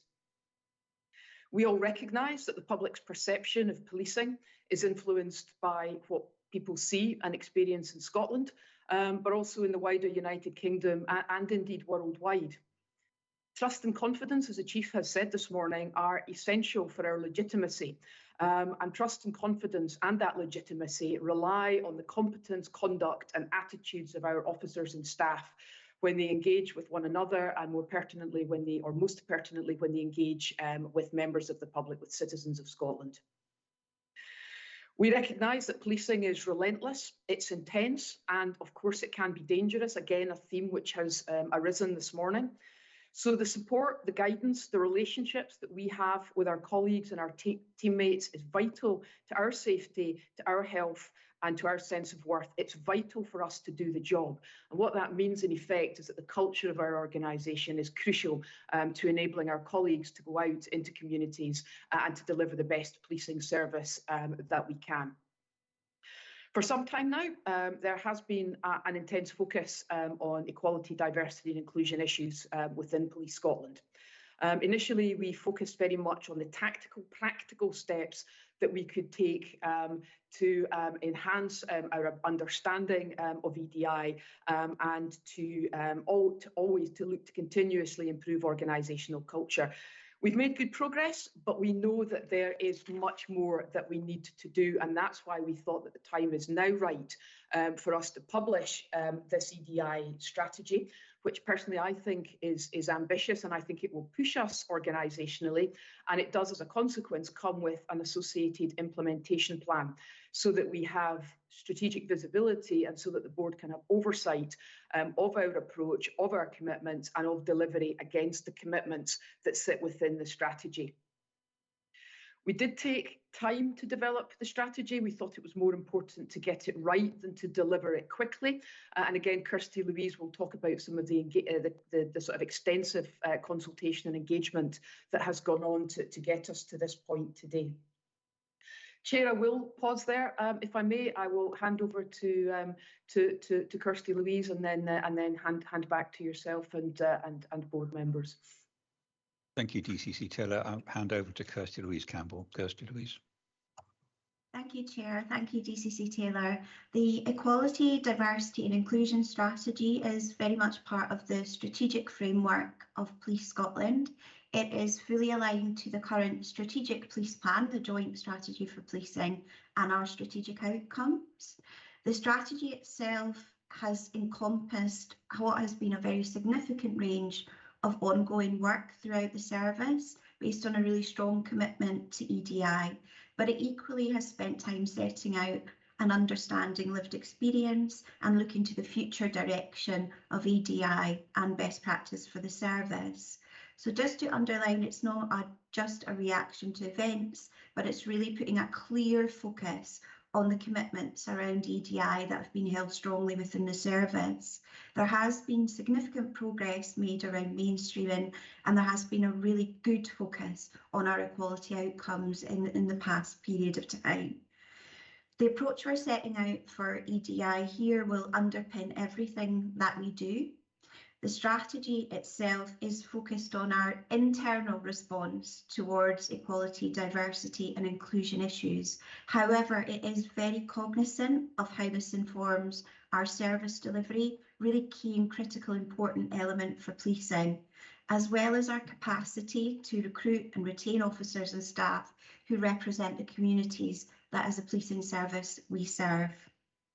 I'll highlight some complementary work underway led by DCC Taylor and ACC mayors developing our human rights framework for policing, and this will articulate the rights-based approach for policing in Scotland and will very much connect with the EDI strategy, drawing together a strong internal and external focus. As DCC referred to, we have engaged and consulted quite extensively to develop the strategy. A number of common themes emerged from that engagement and research, and those are very much underpinning and taking account into the strategy. We're really grateful for the support of colleagues in People and Development, particularly Jude MacDonald, our Director, Nikki Page and her EDI team, who've been fundamental to progressing the work. Colleagues across the service and our statutory and diversity staff associations who have been fundamental in the development of the approach to the strategy and bringing that to life. We'd also like to just thank and recognise the support of the EDI and HR IRG, and I know that are reporting after us today, led by Robin Iflove, for their incredible support, input and constructive challenge throughout the development of the strategy. They've really helped us to shape the strategy, to tailor our ambition and to get the provisions, we hope, in a really good place. Throughout the wider engagement I've mentioned, we've been really privileged to hear from colleagues and representatives about their lived and personal experiences and their views about what needs to be in place to shape the strategy for our workforce and equally for those people who will be joining the service in the coming months and years. As part of that approach, we have reached out to a range of external bodies and other stakeholders to help us to understand lived experience more broadly, and that is also included in the research and the underpinning evidence that informs the strategy. Throughout development, the work's been shared with our own oversight board, employment group, our strategic leadership board and executive colleagues have contributed extensively, and our senior leaders forum of all the key leaders in policing in Scotland have been involved and engaged in the development of the strategy and how we lead going forwards. We're also very grateful for the consideration of board members as we've developed the strategy, and very much for the discussions at the People Committee, which were extremely helpful.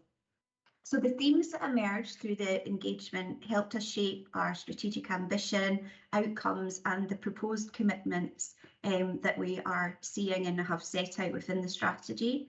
To highlight the engagement doesn't stop now, there's a strategy. These conversations are continuing, they're alive with our people as we continue to implement the work. At the moment, we're engaging with colleagues on sexism and misogyny, as DCC Graham mentioned in terms of his leadership of that area of our work. And we're also engaging and understanding from colleagues any concerns around raising their concerns at work and how we can ensure those policies and processes have the most beneficial experience throughout the service going forwards. Those are two areas that came out through the research and insights work for the strategy.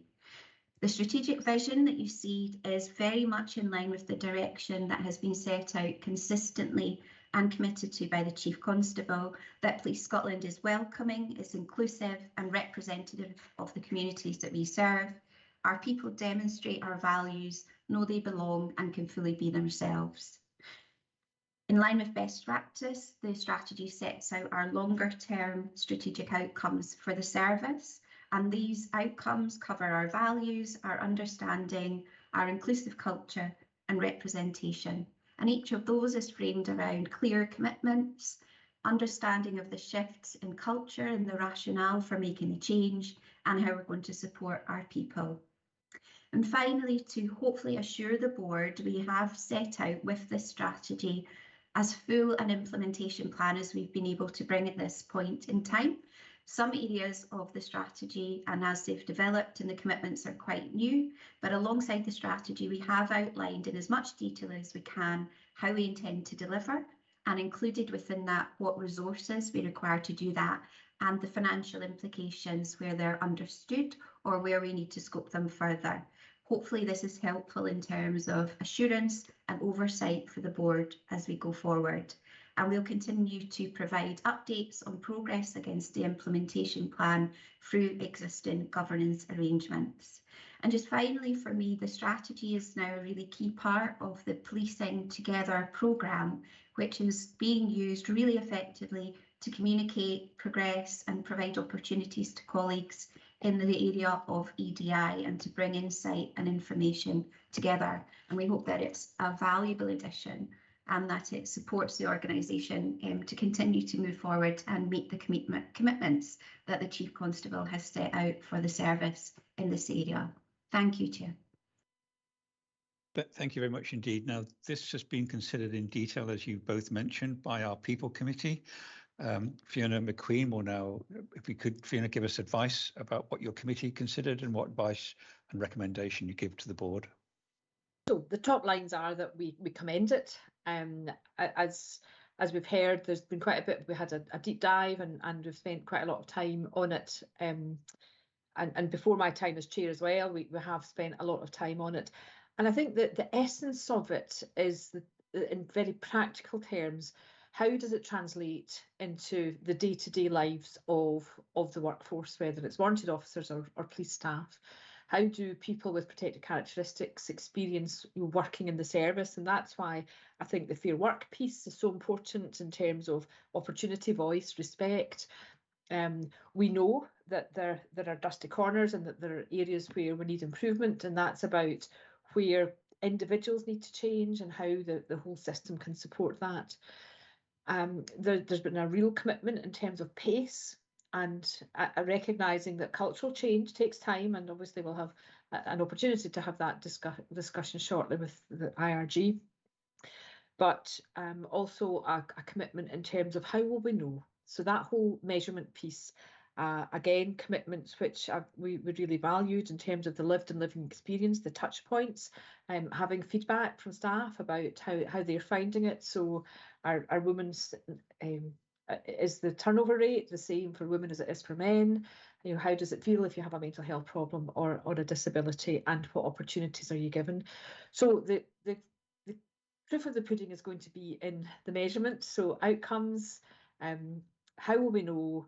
And looking at measurement, and it's a commitment that we'll see that implementation plan with measures, so that we can, as has already been talked about, oversee and have assurance and evidence that actually this is managed to translate into the day-to-day work of every single member of the force, and staff and warranted officers. So we're pleased to commend it to the authority.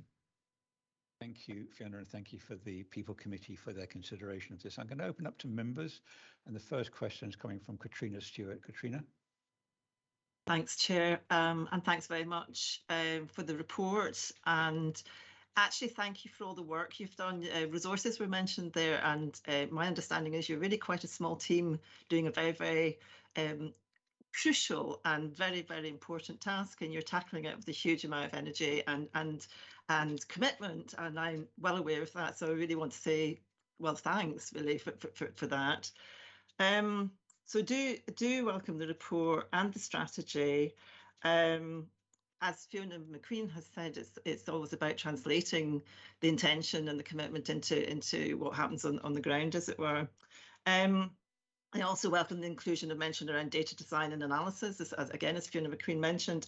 So it's really less a question than an observation, and I suppose there is a question behind it, which is, now I know the HMI report focused very much on gender and race, but when I was reading through this report, and it is comprehensive, and your implementation plan's really, really interesting and very detailed, I don't see much of a mention of disability. Now, I know it shouldn't be a shopping list of all protected characteristics, but from conversations I've had in the past with, say, Police Federation, for example, people who are disabled, and that includes the hidden, so-called hidden disabilities. So I will mention autism and dyslexia and those things too.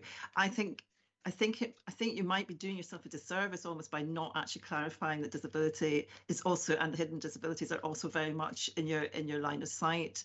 I also understand, of course, that you're talking about whole culture, and you're talking about making sure that people are not discriminated against on any grounds, but sometimes you actually have to spell it out to people, I think. Otherwise some protected characteristics just don't come to mind. So that's my only comment, really. And like I said, there's a sort of question around it, I suppose, but thank you very much. Thank you. Fiona Taylor, would like to respond to that? Yeah, thank you. Thanks, Martin and Fiona. Thank you for your comments and observations as chair of the People Committee. I'm very grateful for that. Katrina, to your specific points, and I'm going to bring Kirsty Louise in, who can talk to some of the engagement that we have carried out, particularly in the realms of disability and non-visible disability. But what I would say is I would like to commend the support that we've had from our non-statutory staff associations, who've been incredibly important in enabling us to bring this strategy into being, Katrina. And clearly one of our kind of key non-statutory staff associations is that which speaks up for those with disabilities and caring responsibilities within Police Scotland. Now, each one of our non-statutory staff associations has a chief officer lead. So to reassure you, and it's Steve Johnson, the ACC Steve Johnson, in the case of DACA, the Disability and Carers Association. So I just want to give you that reassurance that we absolutely are listening to people within our organisations, who do, who do live with a disability, who are potentially possibly neurodiverse. We do understand the absolute benefits that those sort of differences in thought and approach bring to us organisationally.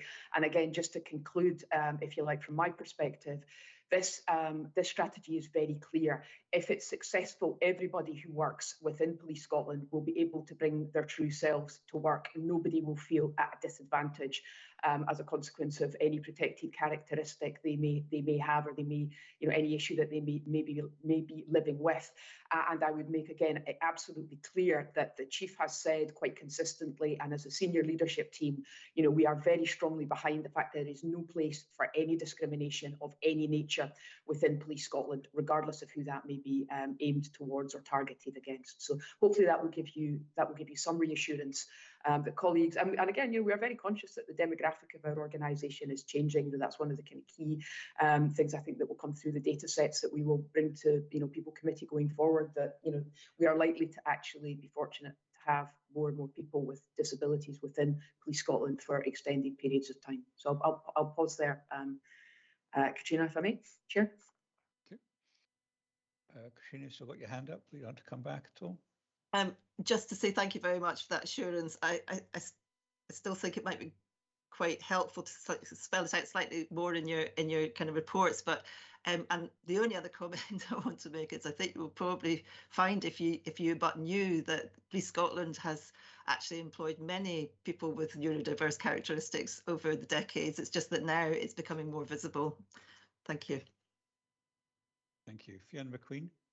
I'm wondering, Chair, if it helps, absolutely having listened and agreed with Katrina's comments, and we'll make sure that that reporting in terms of the People Committee that we will be monitor and scrutinise with that perspective in mind as well, so that when it's reported through to the authority, then that can be there clearly articulated. Thank you. Very welcome. Are there any other questions before I ask you for your approval? Thank you. I don't see it. What I particularly welcome, DCC Taylor, is the combination of strategy and an implementation plan.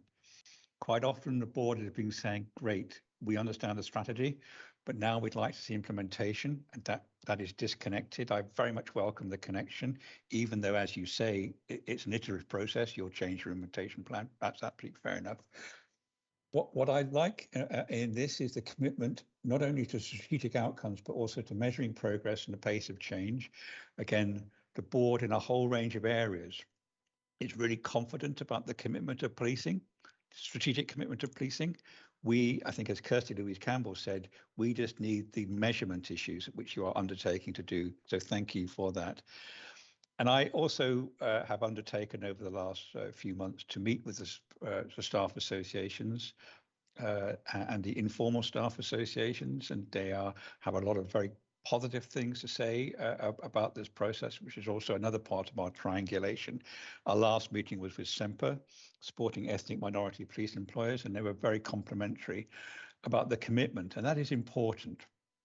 There is no doubt in all of my meetings of the commitment of yourself, DCC Taylor, and the senior staff to the issues, and now we just got to measure, as you recognise and actually demonstrate to, in this case, Fiona McQueen's committee, the change and the pace of change, because I think they will be absolutely critical in giving assurance to the board that your strategic commitments are being translated into real issues and progress within the workforce, which I sincerely hope and expect that it will be. So with that, no more questions. Can I ask the members if they're content to approve the strategy? Yes, thank you very much. And we're running ahead of time, but I am told that our next guests are on. So I'm going to move to agenda item 9, which is a report submitted for discussion by Robin Ifler. And to support Mr. Ifler are Chris Cragen and Dr. Victor Alosa. So welcome, Robin, again. Delighted to have you with the board, and thank you for you, Chris, and Victor's time. Shall I just hand to you, Robin, to start this process, and then we can enter a discussion? Thank you.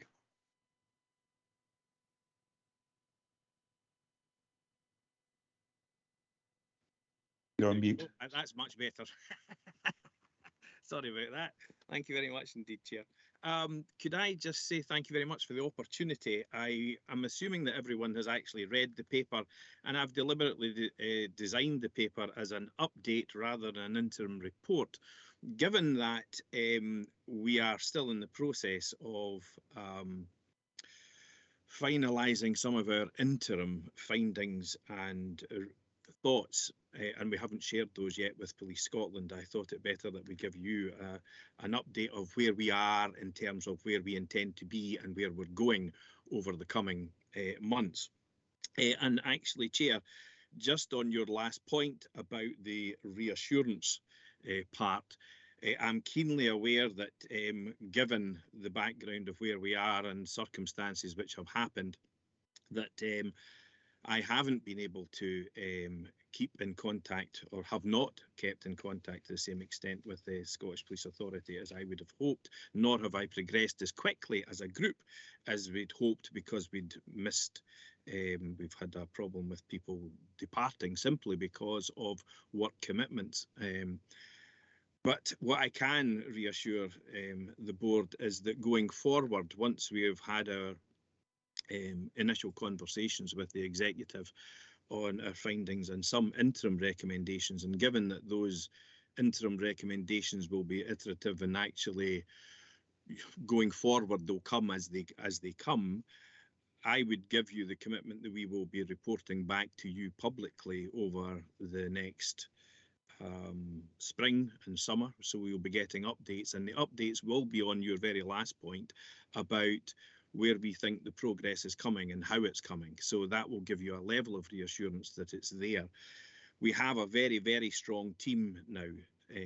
I said 11, it's actually now, I said 10 in my initial report, it's actually 11 of really, really outstanding members. And to be honest, yes, we haven't progressed as quickly as I'd anticipated, simply because, and if you look back at your just your last paper, you will see, and you already know as an executive, that the level of undertaking in the EDI and HR space across Police Scotland is vast, absolutely vast. And we have now had to step up our game from once a month meetings to actually having a commitment, having had reviewed the whole outcomes, to say 2 to 4 days a month, that's what it's going to have to be. In some members, because of other work commitments, will have to do that. There's been a lot of research. But most importantly, given that we are committed to act as a critical friend to the organisation, to Police Scotland, to ensure that they continue as the exemplars which they are in this field, and I'm being quite honest about that, that we have focused to a degree and still continue to focus on some of the external aspects. So we're looking at the people who are, as you can see in the report, the review in London, the National Police Chiefs Councils, we're there on that as well. So we're keeping up liaison there. And we're also keeping up a liaison and a partnership with HMIC in regards to their commitment to be looking at culture. So of course that's our 3 strategic outcomes for us about ensuring that all of these together. So obviously we welcome very much the EDI strategy. That was one of the key points that we were looking for, and that's there.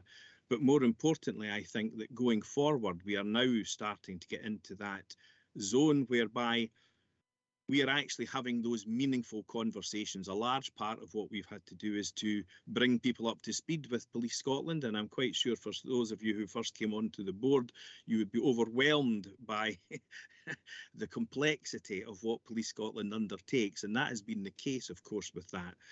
Interestingly, I'm a visual member kind of person, and actually I'm looking around some of the faces here and I'm remembering Katrina in particular, that I already said to you that I would be in touch. It may well be that I might well have forgotten, but I can tell you I stick to my promises. We will be in touch because you are a key partner, i.e. the board, in terms of ensuring that the equality, diversity and inclusion and the human rights within Police Scotland are maintained and are pushed forward. And so therefore we will be coming to you, because we're now starting on those interviews processes. And so that will be formally, we'll be reporting to you, but informally also we'll be coming to you to get your opinions and viewpoints, because I think that's critical. But as I say, you've all, I'm assured, seen the report, and I'm very happy, and that's why I've also brought my vice chairs along to answer any questions that you have for us. So thank you very much, Chair. I'll hand back to yourself. Thank you very much, Robin. Are you content that we ask questions and then you direct it to your vice chairs as appropriate? Absolutely, Chair. Okay, thank you very much. I have Katrina Stewart and then Fiona McQueen to ask questions. Katrina Stewart. Yes, hello again. Hello, Katrina. Thank you very much for your comments, because that's one of my questions was going to be. So I'm still going to be looking forward to hearing from you then, and you've just assured me that I will be. So that's excellent. My only other question was, I'm really pleased to hear that you feel, you know, you've built a really kind of strong group, and you've talked about that. You gave a list in the end of the report. You gave a list of names. Yes. It would actually be really helpful if we got a list of names plus a very brief bio and maybe a link to them online, because I think Vanessa spent some time actually looking all these people up and couldn't actually find 1 or 2 of them, so because their names are just too common for Google to kind of like separate out. So that would be very appreciated. Thank you. more than happy to comply with that request. You will see in my update paper that I have nothing but high praise for the Secretariat that assist the group, and I will be in touch with them to do that and get that bio to you, because I hesitate to use the word experts, but trust me when I tell you they are renowned in their field, and Police Scotland is without doubt very fortunate to have such a wide variety of wonderful people who all are committed to ensuring that Police Scotland remains the exemplar that it is. So yes, Katrina, I'll certainly do that for you.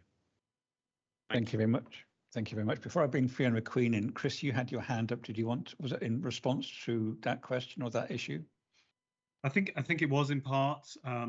Thank you. So I guess just to emphasise the point that Robin made in his remarks, and I think this plays to the point that you have raised, Katrina, about the composition of the group. So just to be clear, and this is probably going to sound a little defensive, but it is what it is. Capacity and capability within the group, I think you will see from various parts of the report, and particularly from paragraph 7.3, it's been a critical issue for us. And I think you will have observed that we've had pretty much a kind of 50% turnover from the original membership of the group since inception. I'm raising this here because it's something that I have been raising consistently within the group. Those issues don't mean that we haven't been able to get on and do a lot of useful work in the background. And Kirsty Louise earlier referred to the dialogue that we've had around the creation of the strategy and now the implementation plan. And I think that's been really valuable. But I think, just to be really clear, it has taken us some time, perhaps more time than we would have wished, to get to a point where we have not just the right blend of experience in terms of lived and professional expertise and skills across the group, but also the capacity within the group in terms of the time that people have got available to deliver the programme of work that we need to do to follow through on the strategic outcomes which we set out in front of you some time ago. We've said in the report that we're confident that we are in a position to do that now, and I genuinely believe that we are. I had just yesterday actually had a full day with two of the newer colleagues on the group around the culture strand, Alistair Pringle and Rowena Arshad, who are incredibly experienced experts in their field. But I think the capacity and capability has been an issue for us, and some of those who bring some of the most important professional and lived experience to us are relatively new recruits to the group. So we're now at a kind of standing start position. But you know, that does sound a little defensive. I realise that, but I think it's important to be clear with you about where we are in all of this. And I think it will be helpful to provide you with some more detail on the lived and professional experience that the group as a whole brings, both individually and collectively. Thank you, Chris. Thank you for that comment. Fiona McQueen. Thanks, Chair. I think so. It's been interesting, you know, looking back in your when you came to us in September and seeing the progress now. And Chris, you maybe being a bit harsh on Robin and your colleagues. So you know you clearly influenced and helped shape the EDI strategy. You've kept up to date, and Police Scotland is an organisation of size, of complexity. And therefore, by its very nature, is going to be a challenge. What I am interested in, and you've alluded to it, or Chris has, and we've talked about it already, is culture. So you have experts on your group in terms of specialist knowledge experts, people with lived and living experience, and I wondered if you're in a position to say something about organisational development, organisational change, so that how do you translate, or how does Police Scotland translate very bold ambitions into that tangible nature for, as Fiona so beautifully put, for the EDI strategy, so every single member can come and be themselves at work and so that we have that equality of opportunity and can move forward. So I'm interested in your thoughts on cultural change, organisational development, and what do you think will be the important steps next? Thank you, Fiona. While Chris is leading on culture change, I would actually like to bring Victor in on this one, because Victor's also closely involved with the review in the Met in terms of the cultural aspects, etc. as well. So I would like him to come in on that, and then possibly Chris would maybe want to come in and join on that as well. Thank you, Robin. Thank you, Chair. Thank you, Fiona, for the question. I think one of the things that we put in the report, we talk about wanting to be a critical friend for Police Scotland. And I guess one of the key things in the work that I've been in, my experience of working in this area is that people come in as a group or as individuals, as expert, they carry out a review, they speak to a few people, they publish a report and they walk away. And the organisation is left to actually decipher the report, interpret it, and then decide how best to implement some of the recommendations that have been made. And what we've decided not to do is to do that. And what we decided to do is actually to get to know individually, collectively, the organisation that is Police Scotland, so we can work alongside. And that's going to sound a bit of a contradiction because we're meant to be independent, but working alongside doesn't take away that independence. It adds to the level of trust and understanding in terms of where the organisation is, where it wants to go, where we are, what we bring, and how we can actually work together to make sure that what we're recommending is supportive, conducive to where Police Scotland wants to go. So that critical friend issue is a key one for us. And if we're talking about cultural change, then it's really important that what we understand are activities that would improve where Police Scotland is, Police Scotland agrees, implements it. But hugely important is that those changes embed and endure. Because again, we've worked in an organisation where people make changes and it's sometimes personality driven. For an example, take a police service. One chief will say, I really want to make this happen. He or she leaves, a new chief comes in, then the world changes. And we don't want that to happen because we want Police Scotland to be an organisation that continues to understand where it wants to be, what the people of Scotland want, and how it's going to develop it. And then the other element to that is actually the link that we've made with the National Police Chiefs Council, particularly with the work that they're doing on race, and also with Louise Casey's review. And that link is more than just a conversation. I speak to them regularly because of my geographical location down in the south. We exchange ideas, we exchange the process that they're going through in developing the work that they're going to do in the areas they're going to actually work on.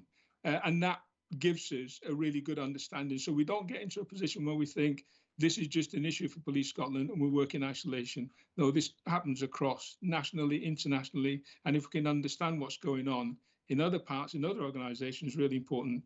And then finally, and Robin and Chris have talked about how we've developed the capacity and capability. That is really good, but we understand that our remit and influence is limited.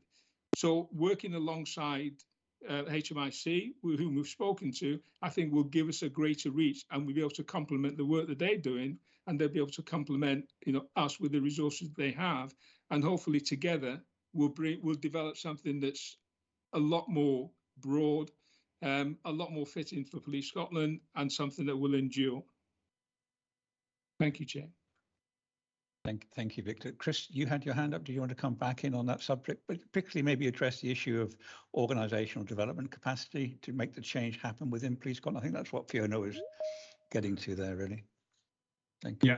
Yeah, absolutely. Thank you. Yeah, and just on your point about harshness, Fiona. I mean, thank you for that. I think it's really important that any of us involved in these kinds of endeavours are our own fiercest critics. So, it is in that spirit that I made the observation. But we certainly haven't been sitting around idling. We just had some teething issues in terms of capacity and capability, but I think we've been able to resolve those. I think in terms of your question.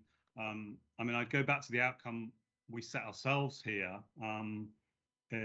which obviously is in the paper, that Police Scotland have a clear diagnosis of existing cultures and behaviours and their impact, and a robust understanding of what successful cultural transformation would look like and how to achieve it.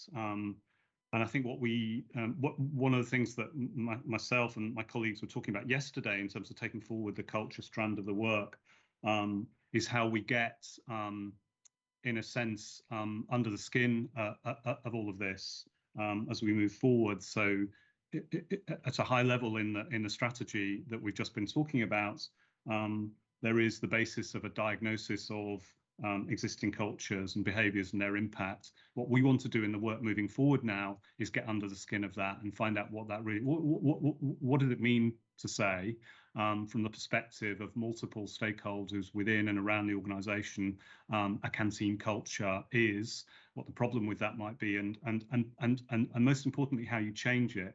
And I think that one of the things we're keen to do, and we were talking about yesterday as part of this work, as we're talking to colleagues within Police Scotland and externally, as Victor has said, is that piece around what's the change model here, and really getting to grips with what are the elements of the system within Police Scotland, its operating principles, the resources available, the system requirements that can lend themselves to the kind of change in terms of culture, by which I mean relationships and behaviours across and within Police Scotland. So it's really with that in mind, and really trying to help. And as Victor has said, as a critical friend, work with Police Scotland to really understand, what's the change model here in terms of successful cultural transformation. That's going to be, I think, very much the focus of the more forensic work we do now, as we're talking to stakeholders across the organisation to get under the skin of our own outcome and what we see in the strategy and the implementation plan. I hope that makes some sense to you, Fiona, and in part answers your question. I don't think it answers it fully, because I don't think we're in a position to answer it fully yet, but I think it gives you some sense of the road we're on. No, that's great. That's really, really helpful. Thank you, and look forward to seeing the further work. Chair, if I may. Yes, of course. It was just to bring your draw your attention to that cultural change. One of the things that we are looking to do, and we're in the process of bringing that to fruition, is doing a longer term piece on people of why they're joining. You'll see that in paragraph 6.6. And that will take us over roughly a 2-year period. Not necessarily us, I don't mean that I'll be here for the next 2 years or whatever, but the process will be in place for that, so that we can actually start to look at the culture of those intending to join, why they wanted to do it. Once they're here, what's the culture like for them? And so we'll have a mix of people coming through, and we will follow that through for a 2-year period of a minimum. And that will give us a much better and a clearer understanding of the culture and how it is there. Because we like you are keen to see this going from policy to pavement. And one of my old phrases, of course, I am old enough to talk about, where's the beef? I remember the advert that they used to do that in America, and the politician, I think it might even been Walter Mondale, but they talked about where is the beef. So we've got the sandwich, but we want to know where the meat of it. So it's critical for us to actually get to that part. So I genuinely am looking forward to coming and speaking to the SPA as a critical partner within Police Scotland, and looking at how our 3 outcomes will be achieved, and how you would see that developing, but also doing that with others, and then publicly reporting through your statutory parts, whereby we have your public meetings. So I look forward to that, and I definitely look forward to actually touching base with Fiona. Katrina, sorry, beg your pardon, and Fiona as well. Thank you. Thank you very much. Are there any other questions from members? I've just got one, Robin, that maybe you could, you don't have to answer this because it might be a bit delicate. The Home Secretary has written to all Chief Constables in England and Wales about a range of issues, but central to it was, as it's reported, that initiatives on diversity and inclusion should not take precedence over common sense policing. Now, that is not a letter that she can write to the Chief Constable with any effect, but it does impact on the authorising environment for this initiative, which we are clearly very strongly behind, considered a critical issue for public trust in policing, and never occurred to us that this was instead of effective local or national policing. I wonder if you could just give the board some insight into your thinking about that, and if not now, maybe the next time you're before us. It will definitely be the next time I'm before you in off camera, but I will certainly give you my honest opinion and that of the IRG about the direction and the importance of diversity, equality and inclusion, and you cannot drive that forward without a level of training. And as I said in the report, training is not the be all and end all, but sometimes I wonder if actually we need to look at what is being delivered and how it's being delivered, as opposed to the overall aspect of, you know, throwing the baby out with the bathwater. But that's all I'll say on that. But I will give you a much more in-depth discussion. I look forward to that, I have to say. Thank you. Chris, you wanted to make a comment? Yes, thanks. Obviously, we are independent, and I think we can speak independently in relation to points like the one you just raised, Martin. It takes me back a long way, actually. I remember when I was involved in very early work within the trade union movement around lesbian and gay rights, as it was termed then in the early 1980s, that we were constantly told by those who perhaps had less sympathy with what we were trying to do, that we should get back to the bread and butter issues. So this has been a running theme. I don't think it's a new theme, but I do think it's something for us to address, and it's something for us to address in the work that we do, particularly around the culture elements of what we do, to demonstrate actually the inseparability of these two things. I think that's a challenge for us. It's a challenge for us to respond to. I think it's one we're up for. Can I just say, Chair, that my reticence to give you a full-blown answer to that is also because I also wear another hat, and Mary Pitt-Keithley will fully understand where I'm coming from in that regard. So I will, however, as the independent chair, have a full discussion with the board in relation to your last question. Thank you. Thank you very much. And just one comment before I thank you all is you mentioned twice, Robin, that Police Scotland are exemplars in this field. The board does have to and requires to triangulate assurance, and that is an incredibly important assurance for us. This is not just a factual assurance, this is a judgment by key people like Victor, yourself and Chris about where the benchmarks might lie. We don't always get that as clearly as we'd like to get that, and we will rely on you again to exercise your judgment, and considerable experience, skills and knowledge to give us those assurances into the future about this place. So I very much welcome that. I hope it will be broadcast more widely that Police Scotland is an exemplar. That is not, those are not just warm words, those are your reputations behind that, and I think that's very important to us. So to Chris, Victor and Robin, thank you very much. We genuinely think this is one of the critical issues. That's why my question to Robin. We do not want to have this as a second-class issue. It is, as you say, Robin and Chris and Victor, critical to effective policing, absolutely fundamental. And thank you. And we will pursue this primarily through our People Committee, and then at strategic level through your engagement with our board. So thank you very much indeed. I think that's that item done, if you're okay, and thank you for your attendance. It's absolutely fascinating to hear your take on these things. Can I move on to item 10, please, which is the Health and Safety Annual Report. I'm going to leave this with DCC Taylor to start us off, and we got some professional staff to assist in the presentation. So DCC Taylor. Chair, thank you. I don't intend to say much other than to hand over to James, who's joined us to introduce the Q4 Health and Safety Report for 2021-22. James. Thanks very much, Deb. Thank you, Chair. Happy to take the report as read, but if I may, there's just a few points I'd like to touch on to provide some clarity on the statistics provided. So first of all, members will note the new style reporting, which has been well received at People Committee. It's been specifically designed to provide members with the level of assurance they require. Page 2 provides an important high-level dashboard showing that there has been no enforcement activity against SPA or Police Scotland. There were 10 recommendations from internal audit and only 2 remain open. We're well ahead of schedule with that work. You will note an increase of 51% in terms of ridders, excluding COVID, compared with last year. But we need to remember that last year, COVID-19 was present and policing responded slightly differently during the pandemic, so the level of risk was different. If we compare with the last normal year, which was 2019-20, we had 182 ridders.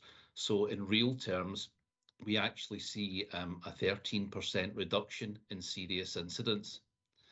Members will also note a 47% increase in assaults shown in the dashboard. However, this is an increase in assault reporting, closing an underreporting gap. Your Safety Matters has noted a slight decrease in the true number of police assaults, which is very positive. We also see a rise in manual handling injuries of 192%. Again, I'd like to put this into perspective, where it involves 312 reports from some 22,000 officers and staff, keeping in mind the nature of the work, because many of these injuries are not from lifting boxes, but from our trying to move individuals who are at the same time fighting with officers and staff. I'm not at all complacent, and we are actually starting a campaign which includes manual handling. Pages 3 and 4 provide an overview of governance and assurance and touch on some of the proactive work undertaken, such as our health and safety assurance model. And I would draw members' attention to the first ever audit of the assurance model carried out in conjunction with the Scottish Police Federation, where L Division scored 100% in the audit, which was wonderful to see. Pages 5 and 6 highlight our internal assurance work around custody audits, productions audits and fire risk assessments. Members will note that estates colleagues have progressed more than 7,100 individual fire safety actions highlighted by my team, which is a massive piece of work. This must surely be the largest public sector remedial fire safety programme in the country. We also provide an overview of statistical information relating to accident and near-miss reporting generally, and specifically around assaults and injuries during arrest and within custody. The standouts in these areas are that we are working to reduce the number of ridders, slips, trips and falls, and manual handling incidents with an internal campaign about to commence. I'm happy to answer any questions members may have, but before I do that, I would just like to thank Mr. Hay for taking time to attend the Health and Safety Board in June to see the work that we do and the breadth of topics covered. I'm very grateful for that. I'm happy to answer any questions. Thank you very much, James, and thank you for the report. This was presented to the People Committee, who take a deep dive every quarter on your reports and are very interested to have your expertise and insights. Can I ask Fiona McQueen to give us any advice your committee would like to give the board before I open it up to board members? So again, we're content with the work that's going on. As James said, we've got a new reporting system that gives greater clarity to monitoring and having the evidence of things that are going forwards. We're pleased to see the proactive work and the way that improvements are being made. And we also so we're going to have a deep dive in your Safety Matters, and we did have a dialogue about the welfare of officers and the fact that at times they are victims.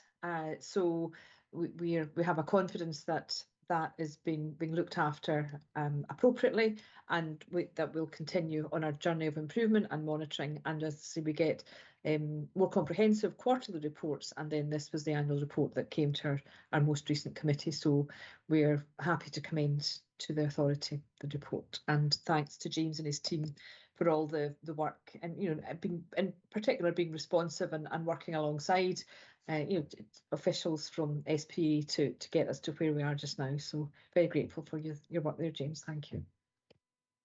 Thank you for that, Fiona. Any questions from the board? Can I just reflect what Fiona, sorry, if I come to you, just reflect what Fiona said there about the presentation of the award, of the report, the kind of dashboard format, allowing those of us who have the capacity issues that Chris said existed. Board members only have 6 days a month, enormous number of duties. It really does help. It brings out the issue.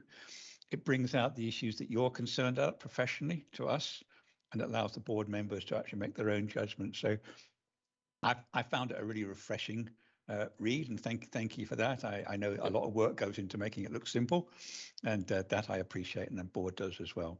So Alistair, and then I got a question for you, but let Alistair in first. Yeah,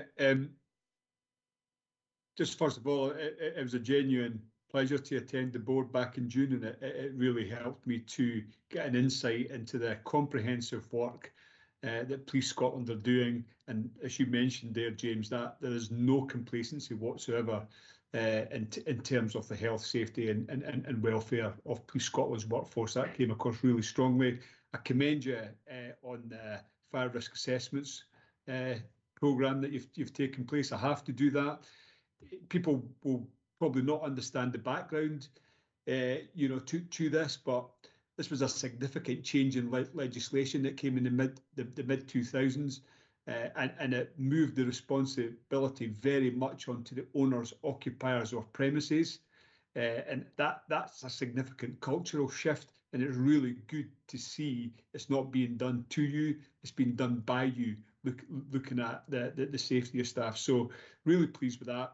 And the one question I've got is, it's right at the end of the report, and it's where you indicate that there is a 24/7 availability of advisors, that are on call to assist in the ever, increasingly complex scenes and incidents that police officers have to attend. So my question really is, I applaud that. How well known is it, and how often is it actually used? Because it's not the initial, there's the training to deal with things initially. It's as things begin to escalate and you begin to exert control. I could see real value in this piece of that, having those advisors available. Yeah, thanks very much. It was introduced at the start of the year because I had been providing it prior to that myself. So now the whole team's involved in it, and it is used regularly. We can get 2 or 3 calls a week at times, depending on what's going on in the country. And there's a very broad range of incidents, from, say, a cannabis cultivation and a safe removal and manual handling of some of the heavy equipment within the cultivation, through to perhaps fire scenes with asbestos, etc. So a very broad range. We provide it for all departments within Police Scotland, but also within SPA as well, and it's fully available to forensic services staff who do make use of it. That's good. That's great to hear that. Thank you. Thank you. Are there any other questions from board members? Just one from me, James. We discussed earlier on with the Chief Constable assaults on police officers. Yeah. And in your report, that's up by 47%. But you did then say that a reporting difference in the real. Can you just? Can you talk us through that a little bit more, because those are really unacceptable figures of the number of assaults, and how you can make a judgment about what's a reporting rise and what's a real rise. Yeah, we've done a lot of work. There's been a lot of statistical analysis over the last few years, working with our colleagues in Your Safety Matters. I think it is fair to say we had an underreporting issue in the health and safety data. Officers were perhaps reluctant or didn't have time, perhaps, to fill in the scope reports and complete the health and safety side of it, but we're progressing the more criminal element of it. So by comparing the figures, we can see the underreporting gap, and Your Safety Matters have helped us a lot to highlight this with staff and the importance of it. And we really are genuinely closing that gap now, which is encouraging to see. It makes our figures a lot more accurate. Unfortunately, it does show a percentage increase in my report, but we know we can compare that with Your Safety Matters, and we see a small decrease in assaults, which is really encouraging at the moment. I hope that helps. It does help. Just expand a little bit more on the small decrease over what time period and what numbers are we. I mean, I think the board would be particularly interested in it, maybe through Fiona's committee and understanding more to us about this. But what is that small decrease over what period change? I think would be better bringing a paper to you with that decrease, because I don't have the Your Safety Matters figures in front of me. I only have my own accident figures. Okay, Fiona wanted to come in here. Fiona Taylor. Yeah, Chair. Thank you. Apologies, my for some reason my little yellow hand isn't working. Just to give you some very high level detail at this point, Martin. Assaults against officers and staff are 1.5% over the last year, underneath the 5-year average. So there is a very small decline across that 5 years, a drop in the last year of assaults against officers and staff. And furthermore, the overall injury rate of our officers and staff has also thankfully dropped as a consequence of assaults over the same period. Now, it's a very small drop. It's been an extraordinary last couple of years, as board members will know, in terms of COVID and the like. So we are not in the least bit complacent. Where we are now, which I think is a real step forward for us, and I think James has alluded to it, is we have the work that James is doing aligned with the work that Tom McMahon's analytical team is doing, aligned with the work that Your Safety Matters is doing. And Your Safety Matters have senior police officers, generally speaking, chief inspectors or above, designated as YSM champions across the organisation. So there is that senior support and sponsorship locally to support officers to make sure that they do report assaults against them. But what we do have, Martin, that we haven't had before is that granularity of data, that insight that is provided by the analytical work that we're doing at the moment. And again, what we are doing is we are drawing that across now to the effectiveness of our new operational safety training.